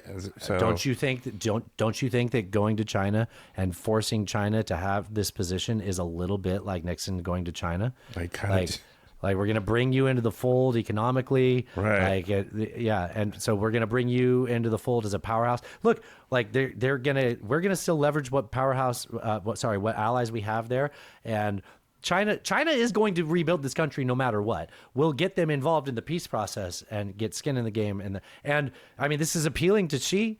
Of course, it would be appealing to Xi to be, you know, someone that leveraged or that managed this peace process. I think that this is an appealing thing. I don't think it's a good thing. I would much rather not be in this position. I think, like in hindsight, maybe Nixon, you know, bringing China into the fold. Yes, not and the I greatest also think idea. that in hindsight, what would come from that would be bad too. I'm just saying that I'm not for what I'm saying. I'm saying I understand. that this sounds like something Trump would actually do and make us all, especially the Red Hats, would be like, I love this idea. Now China's a great ally and they should be our negotiating partner. The Red Hats, we already have the Red Hats. It matches. It's fine. It's great. A little star on it. Yeah. Right. It's good. Okay. So I think an argument for us being stronger in this is that from what we've done with this little excursion, as Trump calls it, is we've proven that whatever military and AI has been given to Iran via China, because we know that they have, China has seen it completely buckle under. Oh yeah, that shit didn't work military. at all. Yeah. But in terms of weaker, I mean, our public opinion of the U.S. is completely tanked. He's tacoed constantly. He's mentally proven to be not well, we'll put it lightly. And, you know, the greatest thing that the U.S. ever had going for it in regards to China was its system of allies, right? Every time China tried to do something on the world stage to like break out, the more they did, the more it would bump into America's system of allies and send those allies closer to us. And we've undermined that so much that if China does anything, it starts to make China look good. True. Oh, I have another follow-up question for you, but it has more to do with your understanding of world history, geopolitical events. How well do you recall the Yom Kippur War and what took place there? Was that the one where Egypt got wiped? Well, yes. Okay. It was like a surprise war. Yes. So when you say where Egypt got wiped, do you mean the one where initially Egypt crossed Suez and like had a huge success and showed Israel that they could be touched? Yes. Yeah. Yeah. So yes. So the Yom Kippur War, initially Egypt wiped out a shitload of Israel's tanks, killed a bunch of their soldiers, invaded across Suez, and Israel was on its back heels. And then over time, Israel fought them back. There's a whole strategy about that I'm not going to get into. But in the long run, Israel won. But if you talk to a person in Egypt today, they will act like they won the Yom Kippur War. Interesting. Are we Egypt in the Yom Kippur War? Because we feel like we won and we did everything in that opening barrage. Well, don't say we. I don't, but I understand what you're saying. Is America. America. Is the yes, US I think military. that's correct. I think that's correct. Yes. Yeah. Yes. It's not a perfect analogy because Israel definitely won at the end of that, and I don't see Iran definitely winning, but it has strengthened them. I mean, for them, survival is winning. I know. Yeah. This one's a fun question. Oh. What does this is not a joke, but it's set up like, what does the Strait of Hormuz and the Department of Education have in common, Alan? Oh, they were both shut down by the Trump administration?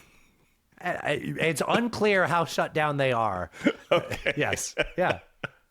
We should send Linda McMahon over there. We should send Linda McMahon over there. Yes, yes, yeah. At least Jim, Steve, Jim McMahon. It's Jim McMahon, right? That doesn't sound right. This on WrestleMania week. And I forgot. It's got to be Jim McMahon. Jim McMahon. Ed? Oh, did you say Ed? I did say Ed. Oh, I didn't get that clip. I didn't move it over from the last show. Remind me tomorrow. Okay. I have some media clips about this. Here's Trump over the last 8 weeks. This is a 24-second clip of Trump over the last 8 weeks. It's a montage of over the last 8 weeks, Trump saying that we're like hours or days or just weeks away from this being resolved. It's going to be finished pretty quickly. I do see a deal in around you. Mr. President. Could be soon. We are going to finish the job, and we're going to finish it very fast. We're getting very close. I think it's close to over here. I mean, I view it as very close to over. I will say the war in Iran is going along swimmingly. We can do whatever we want. And it should be ending pretty soon. I think that last one was last week. And then here he was on, I don't know, CNBC. Yeah, CNBC. Comparing to other major conflicts, which I would not think that a winning strategy is to compare this to World War I and II. But you know what? I'm not the president of the United States. When it's over, and it will end, when it's over, they want it to be over immediately. And I just looked at a little chart. World War I, 4 years and 3 months. World War II, 6 years. Korean War, 3 years. Vietnam, 19 years. Iraq, 8 years. I'm 5 months. Okay, 5. I have a question about the 5 months part. Yeah, we're not. That's no. And it's not. He didn't mean weeks because we're on week 8. I don't know. This was yesterday. I'm 5 months. Okay, 5 months. Nobody. I scrolled through these comments. Nobody's asking about what the fuck this 5 months is about. Like maybe because he sent the CIA in like 3 months. There's one. Maybe he sent the CIA in 3 months prior. I don't know. That doesn't make any sense. No. I don't know that we should be giving him credit, but I see how you did that. Yeah. Math. Possibly, yeah. I would have won Vietnam very quickly. You know what? You know what? I'll give him credit there because famously Donald Trump did have a plan to get out of Vietnam. He did. I think that bone spurs. 5 times. Yeah. The whole country's got bone spurs. We're out of Vietnam. You know what's funny about that statement is he probably thinks that we should have just bombed them a little bit more. Yeah, bomb them harder. That's what he would do. Yeah. Just bombed a little bit more. Those North Vietnamese would have capitulated.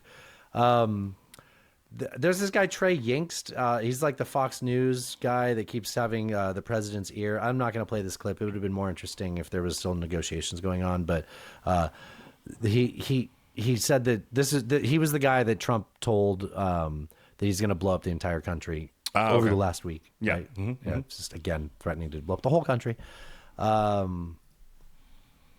Energy. Is it the Energy Secretary Chris Wright? That sounds right. Yeah. Energy Secretary Chris Wright said that the Strait of Hormuz will be it'll be open in a couple weeks. So just to be clear, it's not safe right now to go through the Strait of Hormuz, correct? That is correct.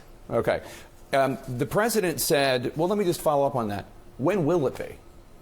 I think after a deal is reached. And when will that be? It won't be in the too distant future. People are ready to go. Ships are there. The United States put through 2 warships through the straits. Oh, you put 2 warships through. You might as well be able to. We can open it one way or the other, but the best way to do it is to have an end to the conflict. Yeah, but when? And a defanged and de-armed Iran. I think it's disarmed. How soon will I'm pretty sure it's disarmed. that happen? This week, you think? Next week? That's probably a reasonable time frame. It's not too far away. Okay, a couple of weeks. So this week, next week, that's a reasonable time frame. Here is the same gentleman 6 weeks ago talking about when gas prices will come down. Oh, okay. Show March 8th, I asked you when gas prices would go under $3 a gallon for regular unleaded. You said, quote, in the worst case, this is a week's, this is not a month's thing. All right, it's been 2 months, so that was fun. So that's the guy that says the strait will be open in a couple of weeks. I don't think I need to trust him. We can do it one way or the other. We'll fucking pick away. Alan, maybe the guy who used to run an oil company and is now. And hey, man, I totally get the guy that ran an oil company being in charge of the Department of Energy. Makes sense. Sure. Totally makes sense. Yeah. Maybe he shouldn't be the person talking about when the Strait of Hormuz is going to open up. Like, I don't really understand why the energy secretary is talking about when our war in Iran's going to end up. Like, what was Scott Bessent busy? Apparently. He had other plans. Talking about the Strait of Hormuz? Yeah, he had other plans apparently. Couldn't be with us. Then this is the last clip about this subject do you like this where I saved the clips for the end? I do. Kind of fun this way. Barack Obama was a great statesman So he was on, so there's Ro Khanna, who I vacillate on, man. Like, I guess, I don't like most politicians, so I guess the fact that I like him sometimes is good for him. But just in your head, he is he represents Silicon Valley. So Right. he is the tech bro congressman. So populist, but an interesting flavor of it, I would say, right? Yeah, I would say so. Yeah. Interesting flavor of left populist. Okay. who left America much safer. I wouldn't put Donald Trump in the same paragraph. The reality is when President Obama left, because of the great efforts of people like Valerie Jarrett, we had 97% of the enriched uranium out. The reality is we didn't have 13 American service members dead. The reality is we never had gas go up from $2.30 to $4. The reality is we did not give China more role in the region. Inflation, I'll let you finish. Okay, we didn't give China more role in the region. We did not give the IRGC a more hardline regime in there. You know why? Because Obama actually did his homework. He actually tried to engage in statesmanship. He got China, Russia, the entire European allies on board with getting Iran on a path to not having a nuclear weapon. All Trump did is listen to Netanyahu. That's his entire foreign policy. And you know what? I resent the fact that Israel is going to tell the United States what to do. The American president should call the shots in this country. And, the American president should call the shots in this country, but you and your colleagues are trying to clip his wings right now with this war powers vote. I agree, the president is in charge, but look, a lot of the things that you just said. Could you imagine them saying that about a Democrat? We can't let Joe Biden being the person that's in charge. Congress has a role here, right? Like, just...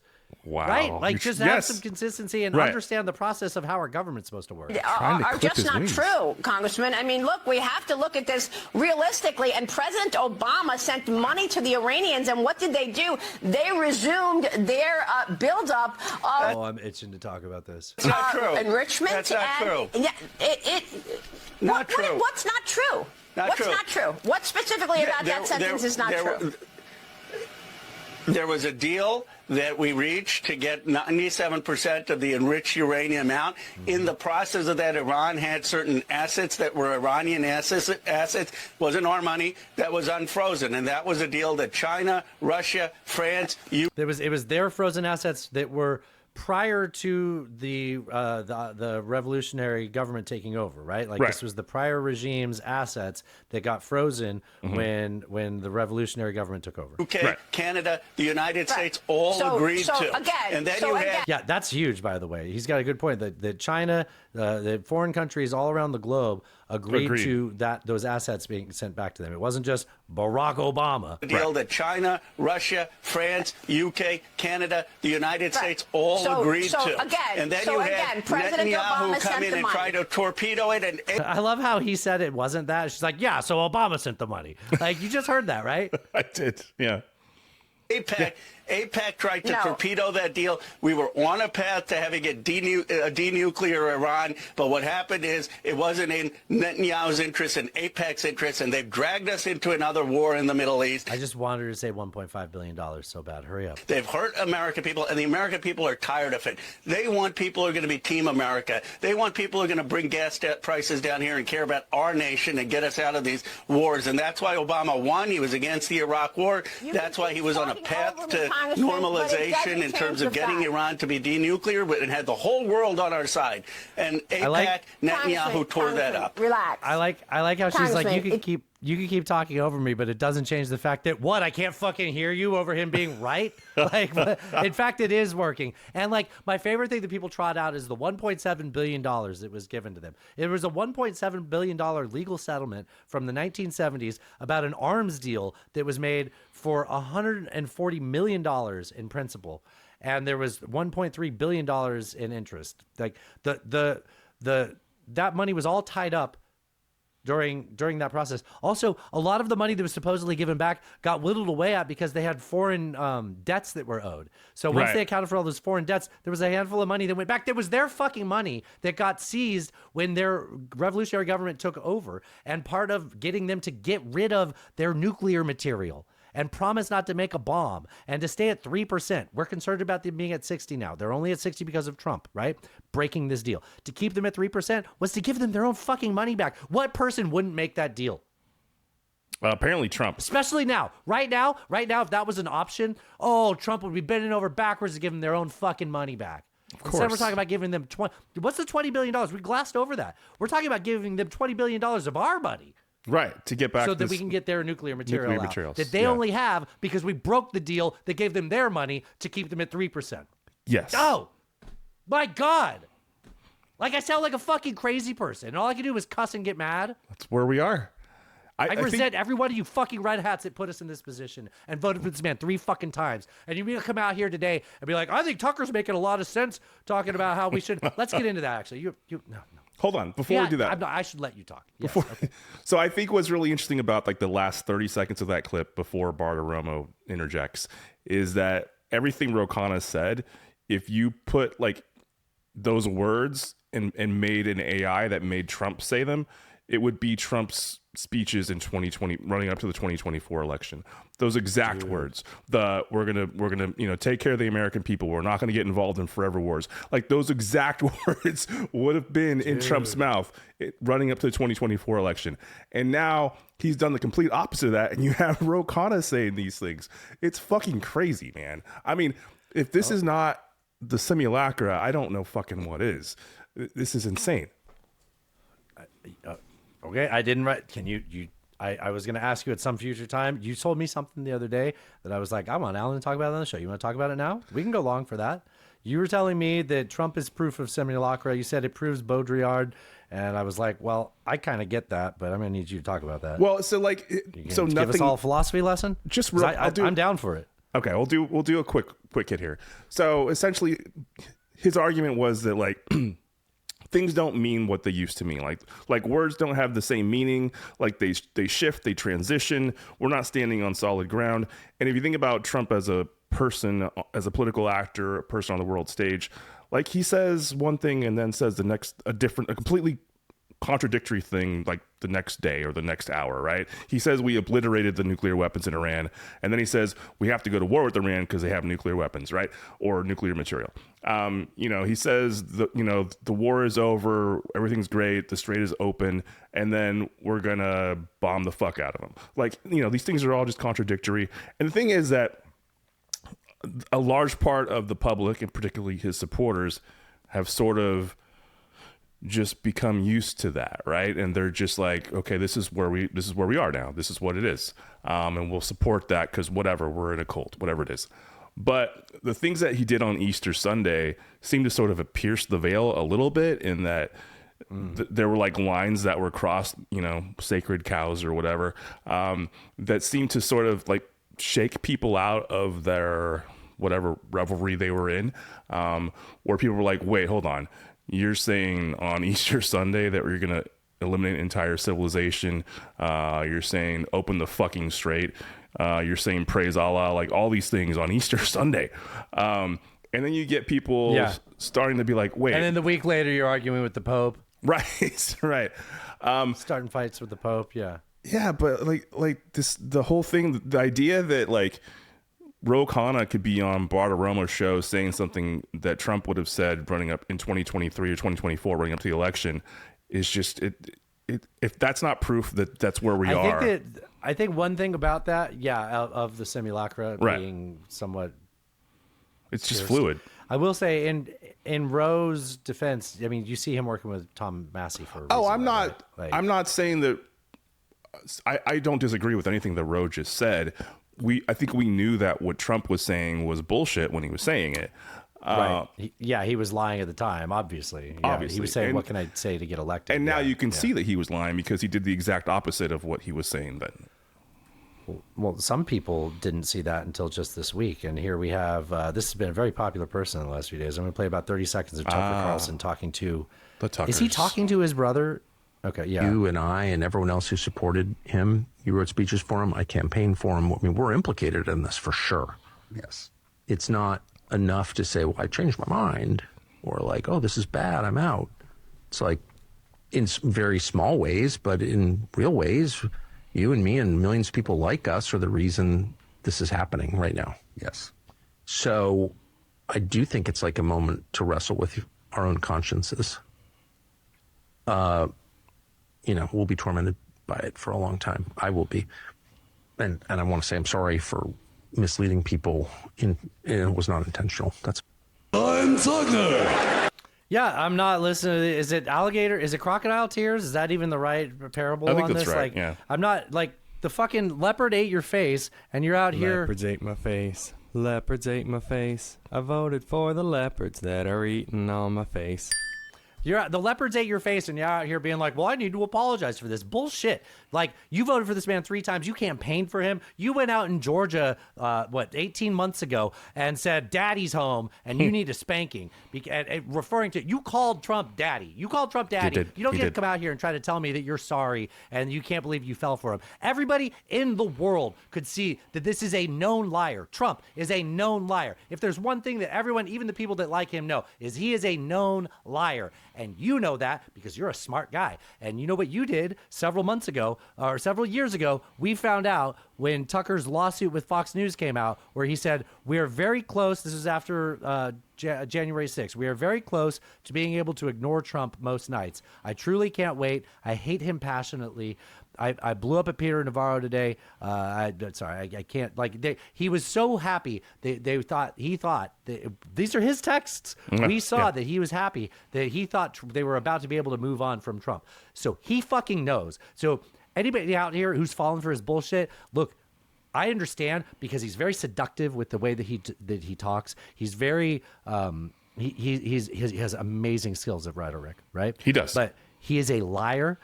He is a liar and a grifter and a con man. And I don't care if he's saying the right things right now because it doesn't matter because he is a liar himself. Same thing as Trump. It doesn't matter if he says the right things. He is not a trustworthy person. He is not a rational actor. This is not someone who cares about anything other than himself and how he can sell Black Rifle coffee and Zen, his Zen pouches. And Zens, yes. and that's his grift. Like, he's been doing it for a long time. And the fact that he says something that might be appealing now, that doesn't persuade me to bring him into the fold of people that I trust. Not at all. Not at all. I think that, like, it's very obvious that the reasons that he glommed onto this party and to Trump specifically was for profit. And if you want to disregard the text on the screen right there and say, look, people can change like Vance did. Vance called Trump America's Hitler, and now he's his vice president. He said he had a change of heart, a change of mind after he actually hung out with the guy. All right, you want to say that? That's the same thing. It's the same thing. I know it's the same thing. What I guess, and things aren't typically binary. There's usually not like option A, option B, but I think here there is only two options. Okay. There's option 1, which is that he got conned by a really shitty con man that most of us saw coming, and he should have seen coming if he's a smart guy that you think he is. Or, I mean, he is a smart guy. Like, there's no question about it. Right. Tucker's a smart guy. Well, okay. So that's option 1. So save that as part of your premise. Okay. I'm trying to lay this out the most steel man I can. Okay. Yes, I believe he is a smart man, and I believe option 1 is there's no fucking chance that that's unlikely. True. Highly impossible. All right. Option 2 is that he is also a con man who was along for the ride to con you, and that's what he's doing. Those are the only two options. Anything now, just know that he's conning you in a different way. Yes. So like I am saying to you as a friend, don't fall for his bullshit. Like if I am talking to you and I am trying to just like it is like I'm not passionate about this in any sense where I think that like anything can be done about it. I know that he's going to be out there as a Pied Piper and getting a bunch of people to follow him in his new wave of bullshit. Because I've seen him shed his skin 3 different times. I remember him telling us that the Iraq war was a good idea and we should just trust that the government knows more about this than we do. And like I've seen him go through these and it's just been a different grift after another. So like, look, by all means, if you want to believe this, go. Just someday when you recognize it too, just remember that I was trying to warn you about this. And like, I don't think that I'm better or smarter than you, but I'm telling you that, okay, this is getting very specific because we both know what we're talking about here. Like, he is appealing to people who are hyper logical that are going to look at him and be like, well, that's a very logical position, a logical statement. But I think he's also, and it's just, he's also appealing to people that maybe don't know all the history that we do. Oh, if you just showed up to politics in 2020, which a lot of people did, right? Right. Like, if you just showed up to politics in 2020, this guy is very appealing. Or if you're a young person, but I'm here 43 enough to tell you, yeah. Right? If you weren't here for Iraq, then I can understand. Yeah, man, it's clearly a grift. It's so obvious. It really is. It really, really, really is. Bob Cesca said that he thinks he's going to run for president. I've heard a number of media figures say that now. That's all he's doing. He's just trying to get himself in a lane that can. And everybody knows that everybody knows that there really is no like successor to Trump. Like, there's nobody that has that charisma, right? Tucker's got charisma. There's no doubt about that. He thinks he can usurp Trump's following without having to take MAGA, right? Because Trump's talking shit with him. He's on Trump's shit list. Yeah, right. But MAGA's falling apart. I think that's as good a place to put a pin in this. Let's go to lunch. We'll come right back. Okay. All right, I'll see you shortly. Yes. Come on, do it. This is the B-side of our platter, sports fans. And I'm singing just for you, covered in sequins. In the canyons of your mind, I will wander through your brain to the ventricles of your heart, my dear. I'm in love with you again. Cross the mountains of your chest, I will stick a Union Jack to the forest of your cheek. Through the holes in your string bag.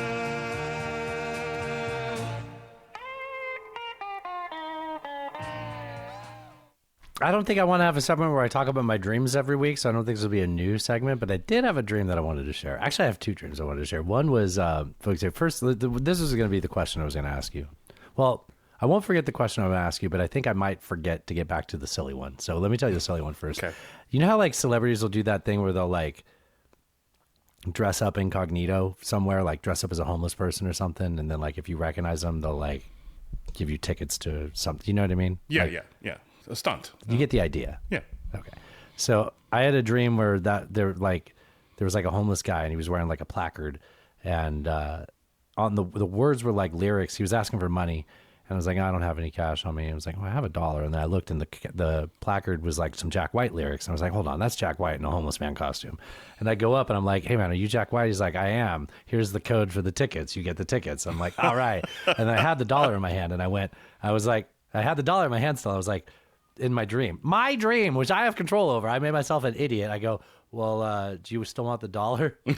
And he just looked at me like, I'm not a homeless person, you idiot. In my dream, that was a weird one. But I have a segment I wanted to bring out called Dream Scenarios, where do you have those dreams where, I want to hear the listeners tell me about this too, and I want to ask you as well. You know those dreams where it's like, I haven't had this one, but people describe it where you're running from something and you can't get away from it. Oh yeah. Like it's catching you. Mm-hmm. Like the one that I had before is like, you're like fighting someone and you like can't, like you hit them, but your punches don't do anything, right? Mm-hmm. Like you're punching and it's just like, it lands soft. But I had a new one the other day where I was driving a car and it was like going down a hill, and like no matter how hard I hit the brakes, like it wouldn't stop. Like it would just like slow down, but not enough. Like you're going downhill. And like, I mean, you must feel that when you were in San Francisco, where it's like, wow, I can't believe that my brakes work. How like there's some feeling on those hills where you're like, there's no way brakes can stop me right now. Like I am going straight downhill. Like it is amazing on some of those hills. That, it really is. Yeah. Yeah. I don't know. Do you ever get those? And what's yours? Oh, I've definitely had the driving one where like I miss a corner and I fly off a cliff or like something like that. I've also had the running one, and I've had the one where sometimes I sleep weird and like my arm is like under my knee or something like that, and in my dream I'm like trying to free myself from something, but I can't do it. Oh, that's funny. So you must be like fighting that. And your arm's like stuck in your dream. Right. And you wake up, I was like, oh, it's there. Oh, it's right there. That's Yeah. it. Yeah. Uh-huh. I feel like the brakes one, that's got to be like anxiety about like an out of control world, right? Like I'm hitting the vote button, but the vote doesn't change anything. Like, yeah. There's probably if something anybody there. has like a different variation on those, I'd love to hear what other versions of those there are. But otherwise, tell me if you had a dream about Jack White, I guess. Friend of the show. Or if Jack you White. have a dream about Meemaw, you can tell us about that. Oh, yeah. Tell us about that. Hey. He was the one that tried to kiss me, and we didn't kiss, okay? God. That's try to be vulnerable and share with you. Yeah, I appreciate it. That's what makes it fun. Yeah. Speaking of people that are vulnerable, Kash Patel is not in a good place right now. He's not in a good place at all. No. And the way he's reacting to it is not great either. Have you had a chance to look through the allegations The Atlantic had to say about him? The Atlantic had a really well-sourced and structured, like journalistically structured article where it's like, good journalism will have details of it that like really show like the legwork that went into it, right? Like we talked to these sources, they told us these things. There's just a lot to it. It's not just like one guy in the administration told us this, right? Mm-hmm. So some of the allegations are that he's been visibly drunk at Ned's, which is a DC bar, and also my favorite line in this whole story, the Poodle Room in Las Vegas, which I'm going to want to say the Poodle Room more, but I think this is the only time we really talk about it. So if we get a chance, I'm going to say the Poodle Room more. I will say about that, yeah. I think the Poodle Room actually does have poodles also, which is weird because you would think it would just be a name, but I think they actually do have poodles. Yeah. Like they have live poodles there? Yeah, I think like so. Like skulls in Nashville? Mm-hmm. Okay. Yeah. So why is the head of FBI's in that's in Virginia, right? Mm-hmm. Yeah. Okay. Why is he in Vegas? Why is he in Las Vegas frequently? Is it because of his honeypot girlfriend? I think because his girlfriend performs there. My God. So he's a regular at this exclusive club at the top of the Fontainebleau. And so he's a real man of the people, right? Yeah, there's allegations about him, like, drinking too much and struggling to wake him. Apparently, there was a time last year where he was so hard to reach within his room that they had to get SWAT breaching equipment. Yeah, the man was essentially, allegedly, we don't want to get sued. We do need to say that. Yeah. Like essentially like comatose, like they couldn't raise him.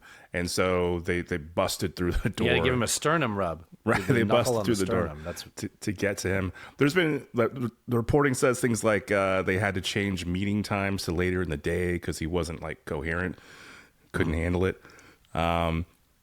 Say bust in the door? They bust in the door. You said bust in the door? Bust in the door.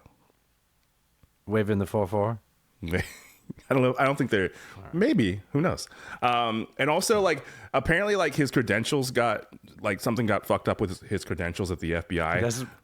That's a great part. Oh yeah, talk about that. He panicked. He freaked out because like he couldn't log into his accounts, like his email or whatever. And so instead of calling IT like a normal person and being like, hey, my shit doesn't work, can you fix it maybe? He thought he got fired and just freaked the hell out, was calling people and saying, I got fired. And he hadn't been fired. There was just this, a tech issue. Guys having anxiety attacks, man. I mean, if you're him, I would have anxiety attacks as well. I think probably.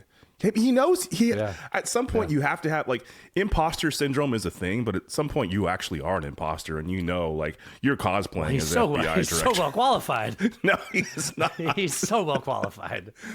Yeah, I mean, at some point you got to figure. Okay, I kind of want to talk about this later, but I mean that's a good point, right? Like Kash, Hegseth, and Gabbard, what they have in common, other than their zero experience, is that they have ultimate loyalty to Trump.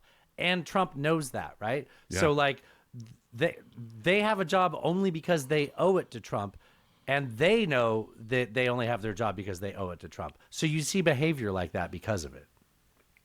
Yeah. And I think like when you see somebody like Noam or Bondi get sent out to pasture, it's not because of like any public scandal, like Hegseth, accidentally texting like the editor of the Atlantic or whoever it was. Still got a job. Still has a job. He still got a job. Right. Yeah. This guy apparently so Isn't drunk that they the have Atlantic? to Atlantic or I think it was the Atlantic. Yeah. This guy is so drunk they have to breach his room. That still got a job. So it's not the competency that he's looking for. It is the undying loyalty. Right. Yeah.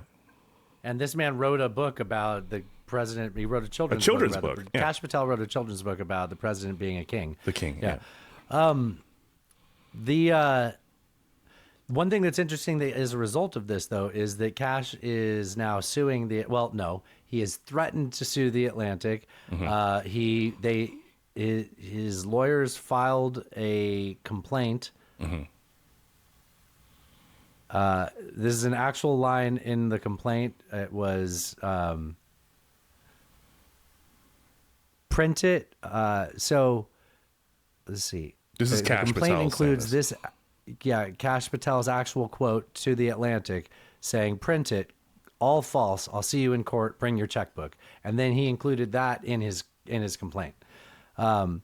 I think it's going to be a tough case because the Atlantic talked to more than 24 people, more than 24 people who all said the same things. They included in their story Kash's denial of the story. Mm-hmm. So he was given an opportunity. They talked. So I, in general, an argument in front of a judge saying we talked to 24 sources and we printed your denial is a pretty solid defense. If someone accuses you of making things up. So. It is.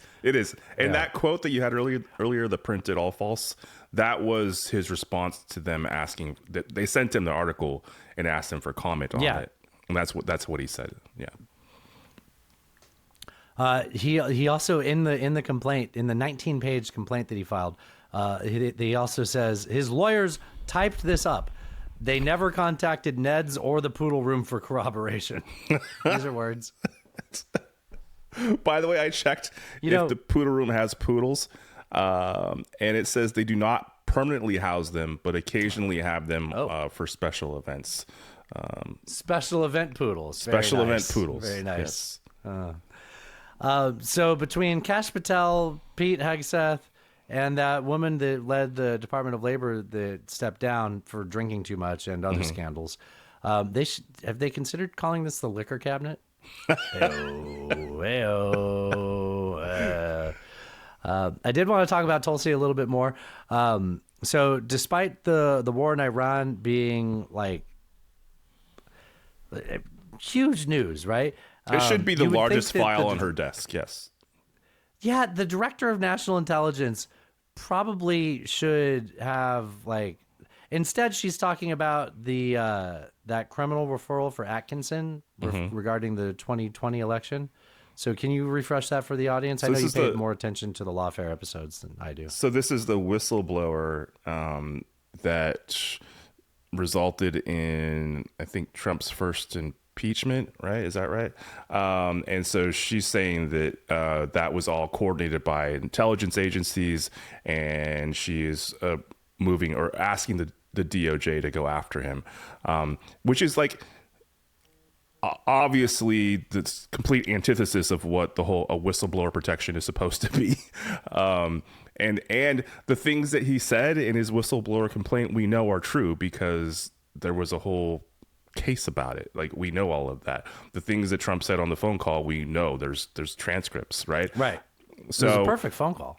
And she's saying it was hearsay. He wasn't in the room. He ran to Chuck, Amy Schumer's uncle, to tell him all this immediately, politicize this whole thing. And it's like, okay, I don't know, maybe, but even if he did, we know that phone call happened. We know what, right, that was all real. But so she filed a criminal referral, though. Yes, she did. Clearly, it must have mentioned like a criminal statute. No. Something for the DOJ. No. Just here's some words. Suggestion. Here's perhaps? a paper. Yeah. Huh. Posted, so was there conduct that was like supposedly illegal that was mentioned? No, there wasn't. Okay. Yeah, none of that. I don't know. Maybe she found. Oh, you know what it will do though. Oh, what will it do? It'll definitely chill future whistleblowers though. Like, I'm not joking. I know this is my joking tone of voice, but like the result of this is future whistleblowers will think twice about their actual protection as a whistleblower, which is convenient for Tulsi Gabbard. Mm-hmm. Because she might have some whistleblowers about her. Yeah. Remember the whole story with her? Yes. Yeah. Something so critical they couldn't even like talk to Congress about it. Right. Yeah, I mean, everything that this administration has done to sort of politicize the DOJ and weaponize the DOJ is all in that same vein, right? Like going after James Comey and Letitia James. It's all about like, okay, Comey has the resources, maybe Letitia does too, but like, do I have the resources to fight this if they come after me? And so what do? Maybe I just keep my head down or trying to find another job. Like, right? That's the whole point of all of this. Yeah. Oh, but she's not. That's the whole point, though. Like, she still has a good. So look at the people that still have their jobs, right? Cash has a job. Tulsi, Pete Hegseth all have a job because, like, Tulsi knows. Look, she's the head of intelligence, right? She has access to all of that. She knows that the 2020 election was not rigged. She knows that. Like, she knows that. And if she looked into it at all, she knows that she's proven. She can see that it wasn't. She's smart enough to know that. Yeah. Right.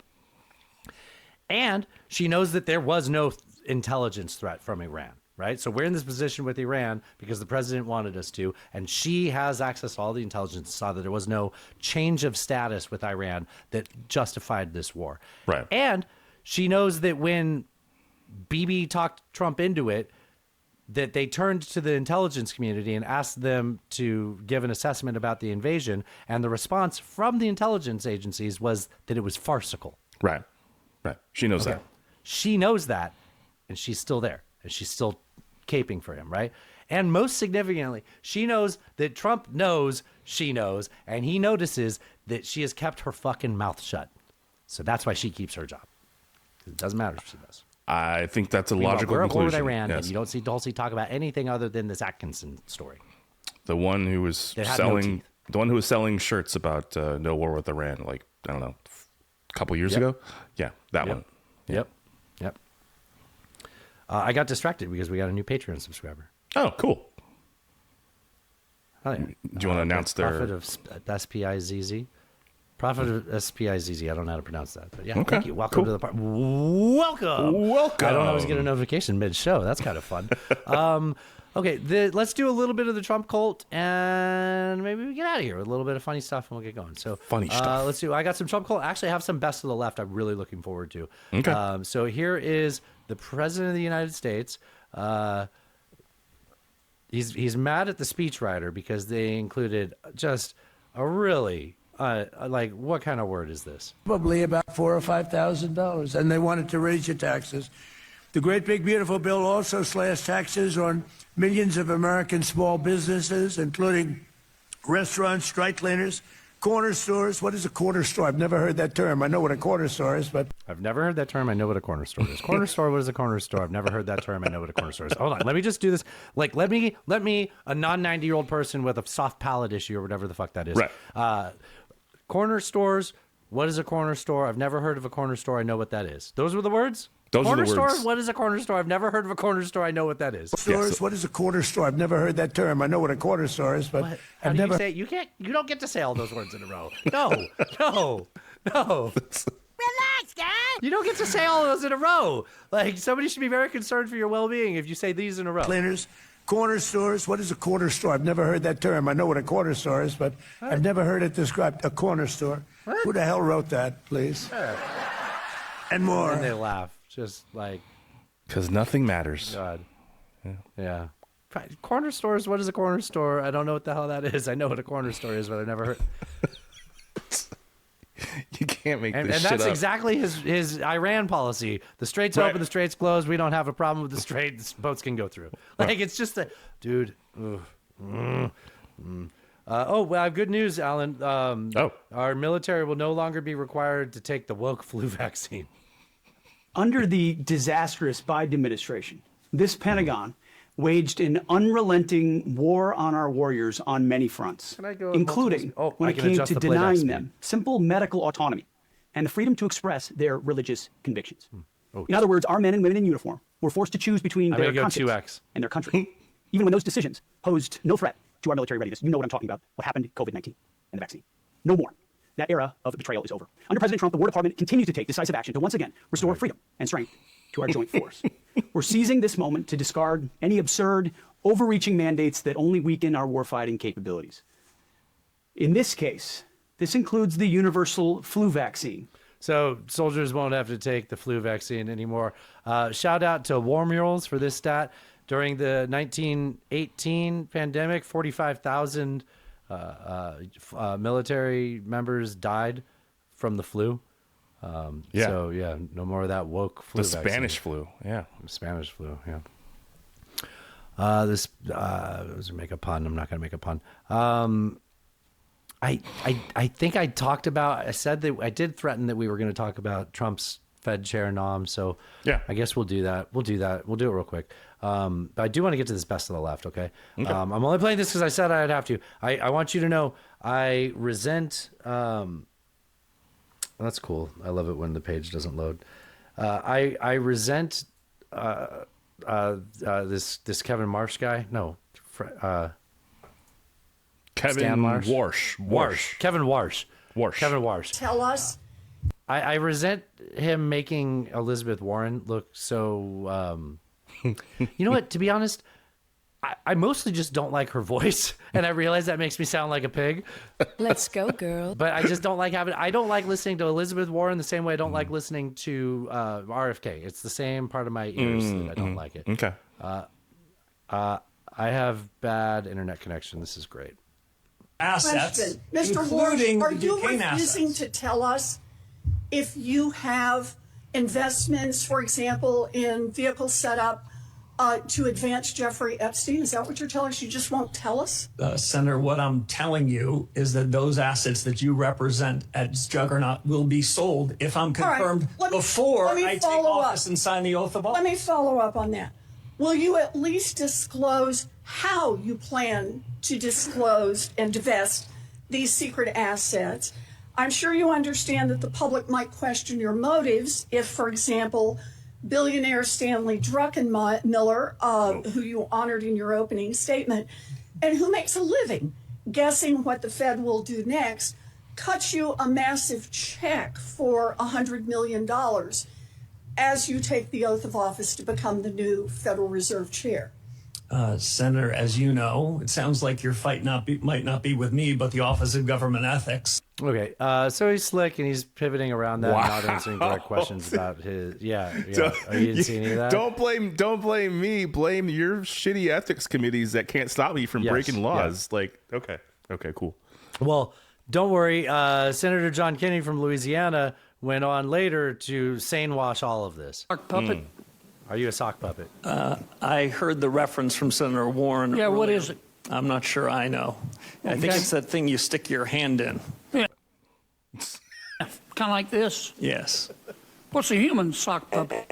Isn't a human sock puppet somebody who'll do what somebody else tells them to do? I think that's what the senator was trying to. I don't know. I mean, the last time he asked you what a sock puppet was, you said something, you put your hand in like this, and then he said, what's a human sock puppet? I feel like there's an answer there that you're not giving a straight answer. Suggest. I think that was the innuendo. Are you going to be the president? Yeah, innuendo. Human sock puppet? You'd be the president's human sock puppet. Senator, absolutely not. Are you going to be anybody's human sock puppet? No, I'm going to keep phrasing questions in a way that gives you an affirmative that you can get out of. You're not going to do this bad thing, right? Of course not. honored the president nominated me for the position, and I'll be an independent actor if confirmed as chairman of the Federal Reserve. My friend, Senator Warren, and she, as my friend, suggested that, I wrote it down, you will use your power. You might use your power to bail out your friends if they get in trouble, kind of like President Biden did with Silicon Valley Bank and Signature Bank. Now, you're not going to do that, right? Oh, my God. Oh, my God. What the Oh, yeah, fuck? you're right. You should have... Hold on. You're right. We should have let all those regional banks collapse. You're absolutely right. Is that your fucking case? Is that your case? And is your case that Joe Biden's friends were all the people that worked at Silicon Valley Also, Bank? it was David Sachs, the current administration's crypto czar, that crashed SVB. So just throwing that out there. Yep. Just Yep. Thank you, Alan. Excellent. Fucking hell. She didn't say the last part. I just did. Yeah. Are you going to do that? No, Senator. Okay. Oh, okay. Let's see. What else? The What ethics folks. Oh, yeah. They've cleared you, but they said you got to sell some assets. Is that right? You just got to sell a couple of assets. Right? sell Now, the I'm West. just a rural country senator. Yes, sir. Okay. And these assets that you have, you can't just hold a yard sale, can you? No, not for most of them. Okay. No, I'm so fucking stinking rich. You just wouldn't understand what it's like. Okay, so it takes a reasonable period of time, right? Yes, sir. And you're going now. You wouldn't believe that the next thing he said is, "Now you're going to promise to sell those, right?" Nobody would say that seriously. Nobody would say You've promised to sell them, right? Oh my God, those were the exact words. I said that mockingly, and those were the exact words. I did. And if you don't sell them, we'll know, and the ethics folks will know, right?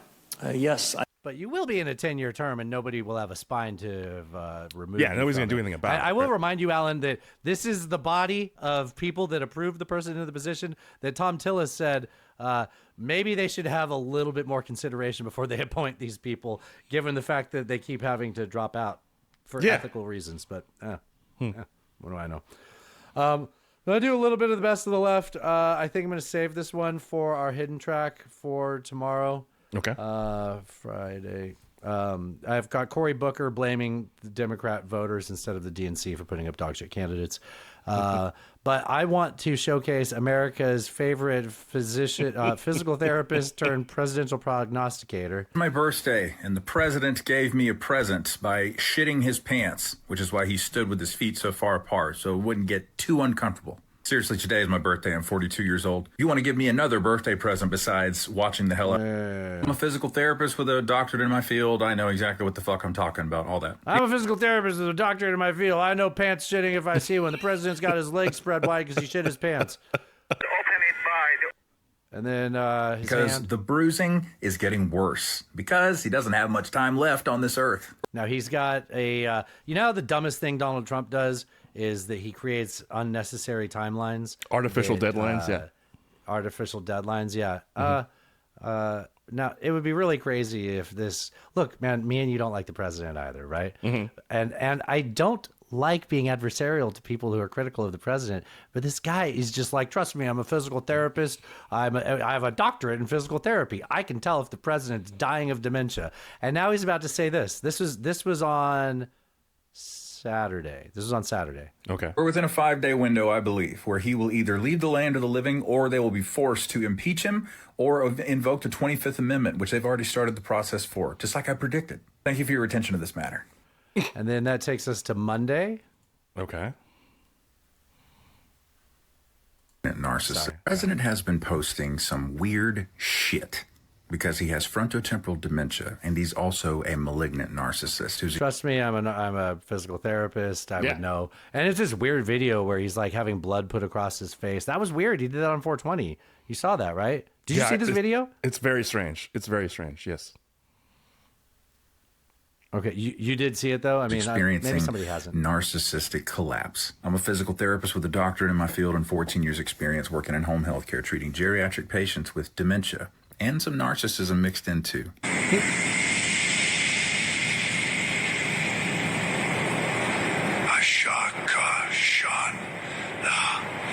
What in the actual fuck Okay, I'm going to say it was Okay, I don't think I saw that video, actually. I didn't see that video, no. That was weird, right? That was weird. Yeah, it's almost like Indiana Jones' Temple of Doom.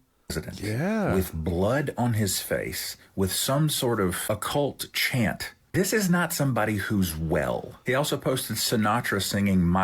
This was the one.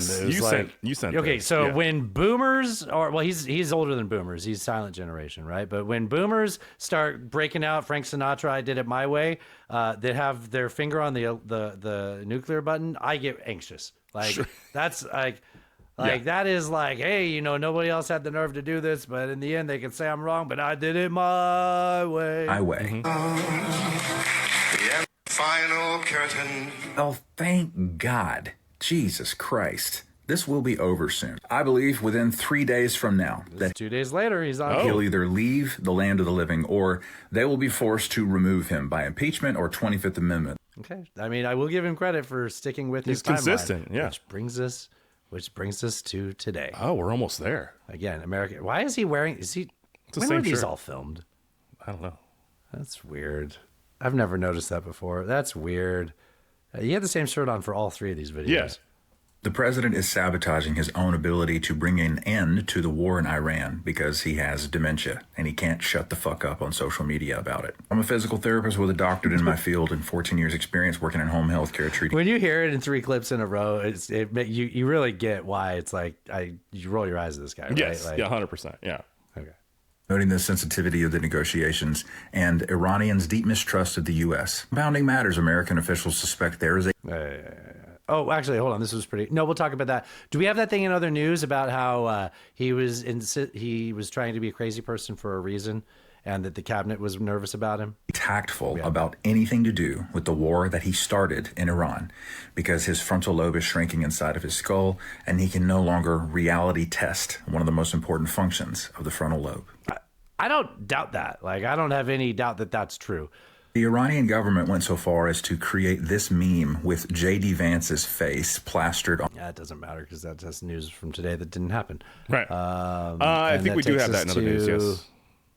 Okay, good. We're within a 48-hour window where I believe the president will either leave the land of the living or the American government will be forced to impeach or invoke the 25th Amendment, which the process has already started for that. Thank you for your attention to this matter. What is he doing? Like, I don't know. How is the why process he doing already this? started? 25th Amendment process. I don't know. think. And there's nothing why started. does he think that the president's going to die in 5 days? Like, that's really weird. Or now It is 48 kinda weird. hours. Now a Yeah. day from when people hear it. That's really weird, dude. It's very strange. He doesn't need to do that. Okay. Yes. Yeah. I mean, it strains your credibility, which I already like. I don't know. Credulity, credibility, and credulity both work. Both in this. Yeah. They're Why are they similar and so different, Alan? You can't answer that, can you? I can't. No. Okay. All right. Well, let's do a little bit of a culture war, and then I think I have a fun sort of silly goose question to ask you to end the show. All right. So for our culture wars, what we have been doing is going over to the White House page, where I think starting in November, they said they're going to have a White House media bias offender of the week, and for like a week they had one, and then it was like Thanksgiving, and they didn't change it, and then they changed it again. And I think at least since December, we open this every week, and it's still it was the news the about Jake Tapper the interview. white. They said, Jake Tapper saying that a white man was arrested for setting pipe bombs, and on the screen was a black man's face while they said that, which objectively is pretty funny. And if you were the Trump White House, that's pretty good. So let's go to the media bias, media offenders of the week page. Okay. Wait, is it new? It just says CNN exposed with no video. Oh. I wonder if CNN pulled the video. I bet they did. It just says CNN exposed. That's it. The offense, both CNN and New York Times report disseminated a fake 10-point plan they claimed was from Iran. Alan, they updated it. Oh, there's It's just a so it's no picture. video. picture with text. So the CNN going so far as pushing. Okay, hold on. I got to read.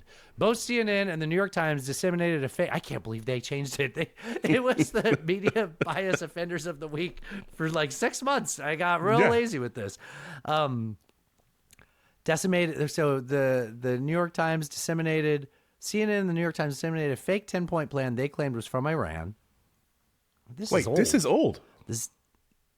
Why did they just put this up now? That was weeks ago. That was a long time ago.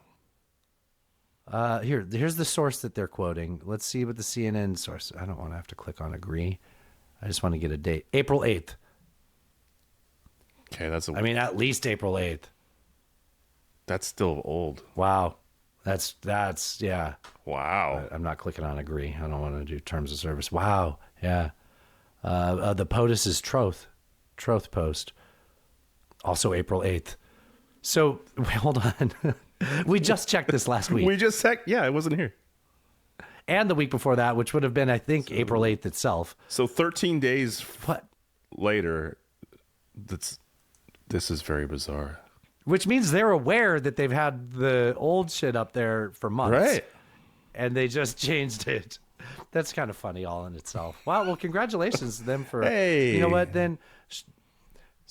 then surely on this other link, they must have pulled down where multiple members of the administration were saying that their nuclear facility, Iran's nuclear facility, has been completely destroyed. Nope, that's still there. But it's still there. Yeah. Here's Pete Hegseth.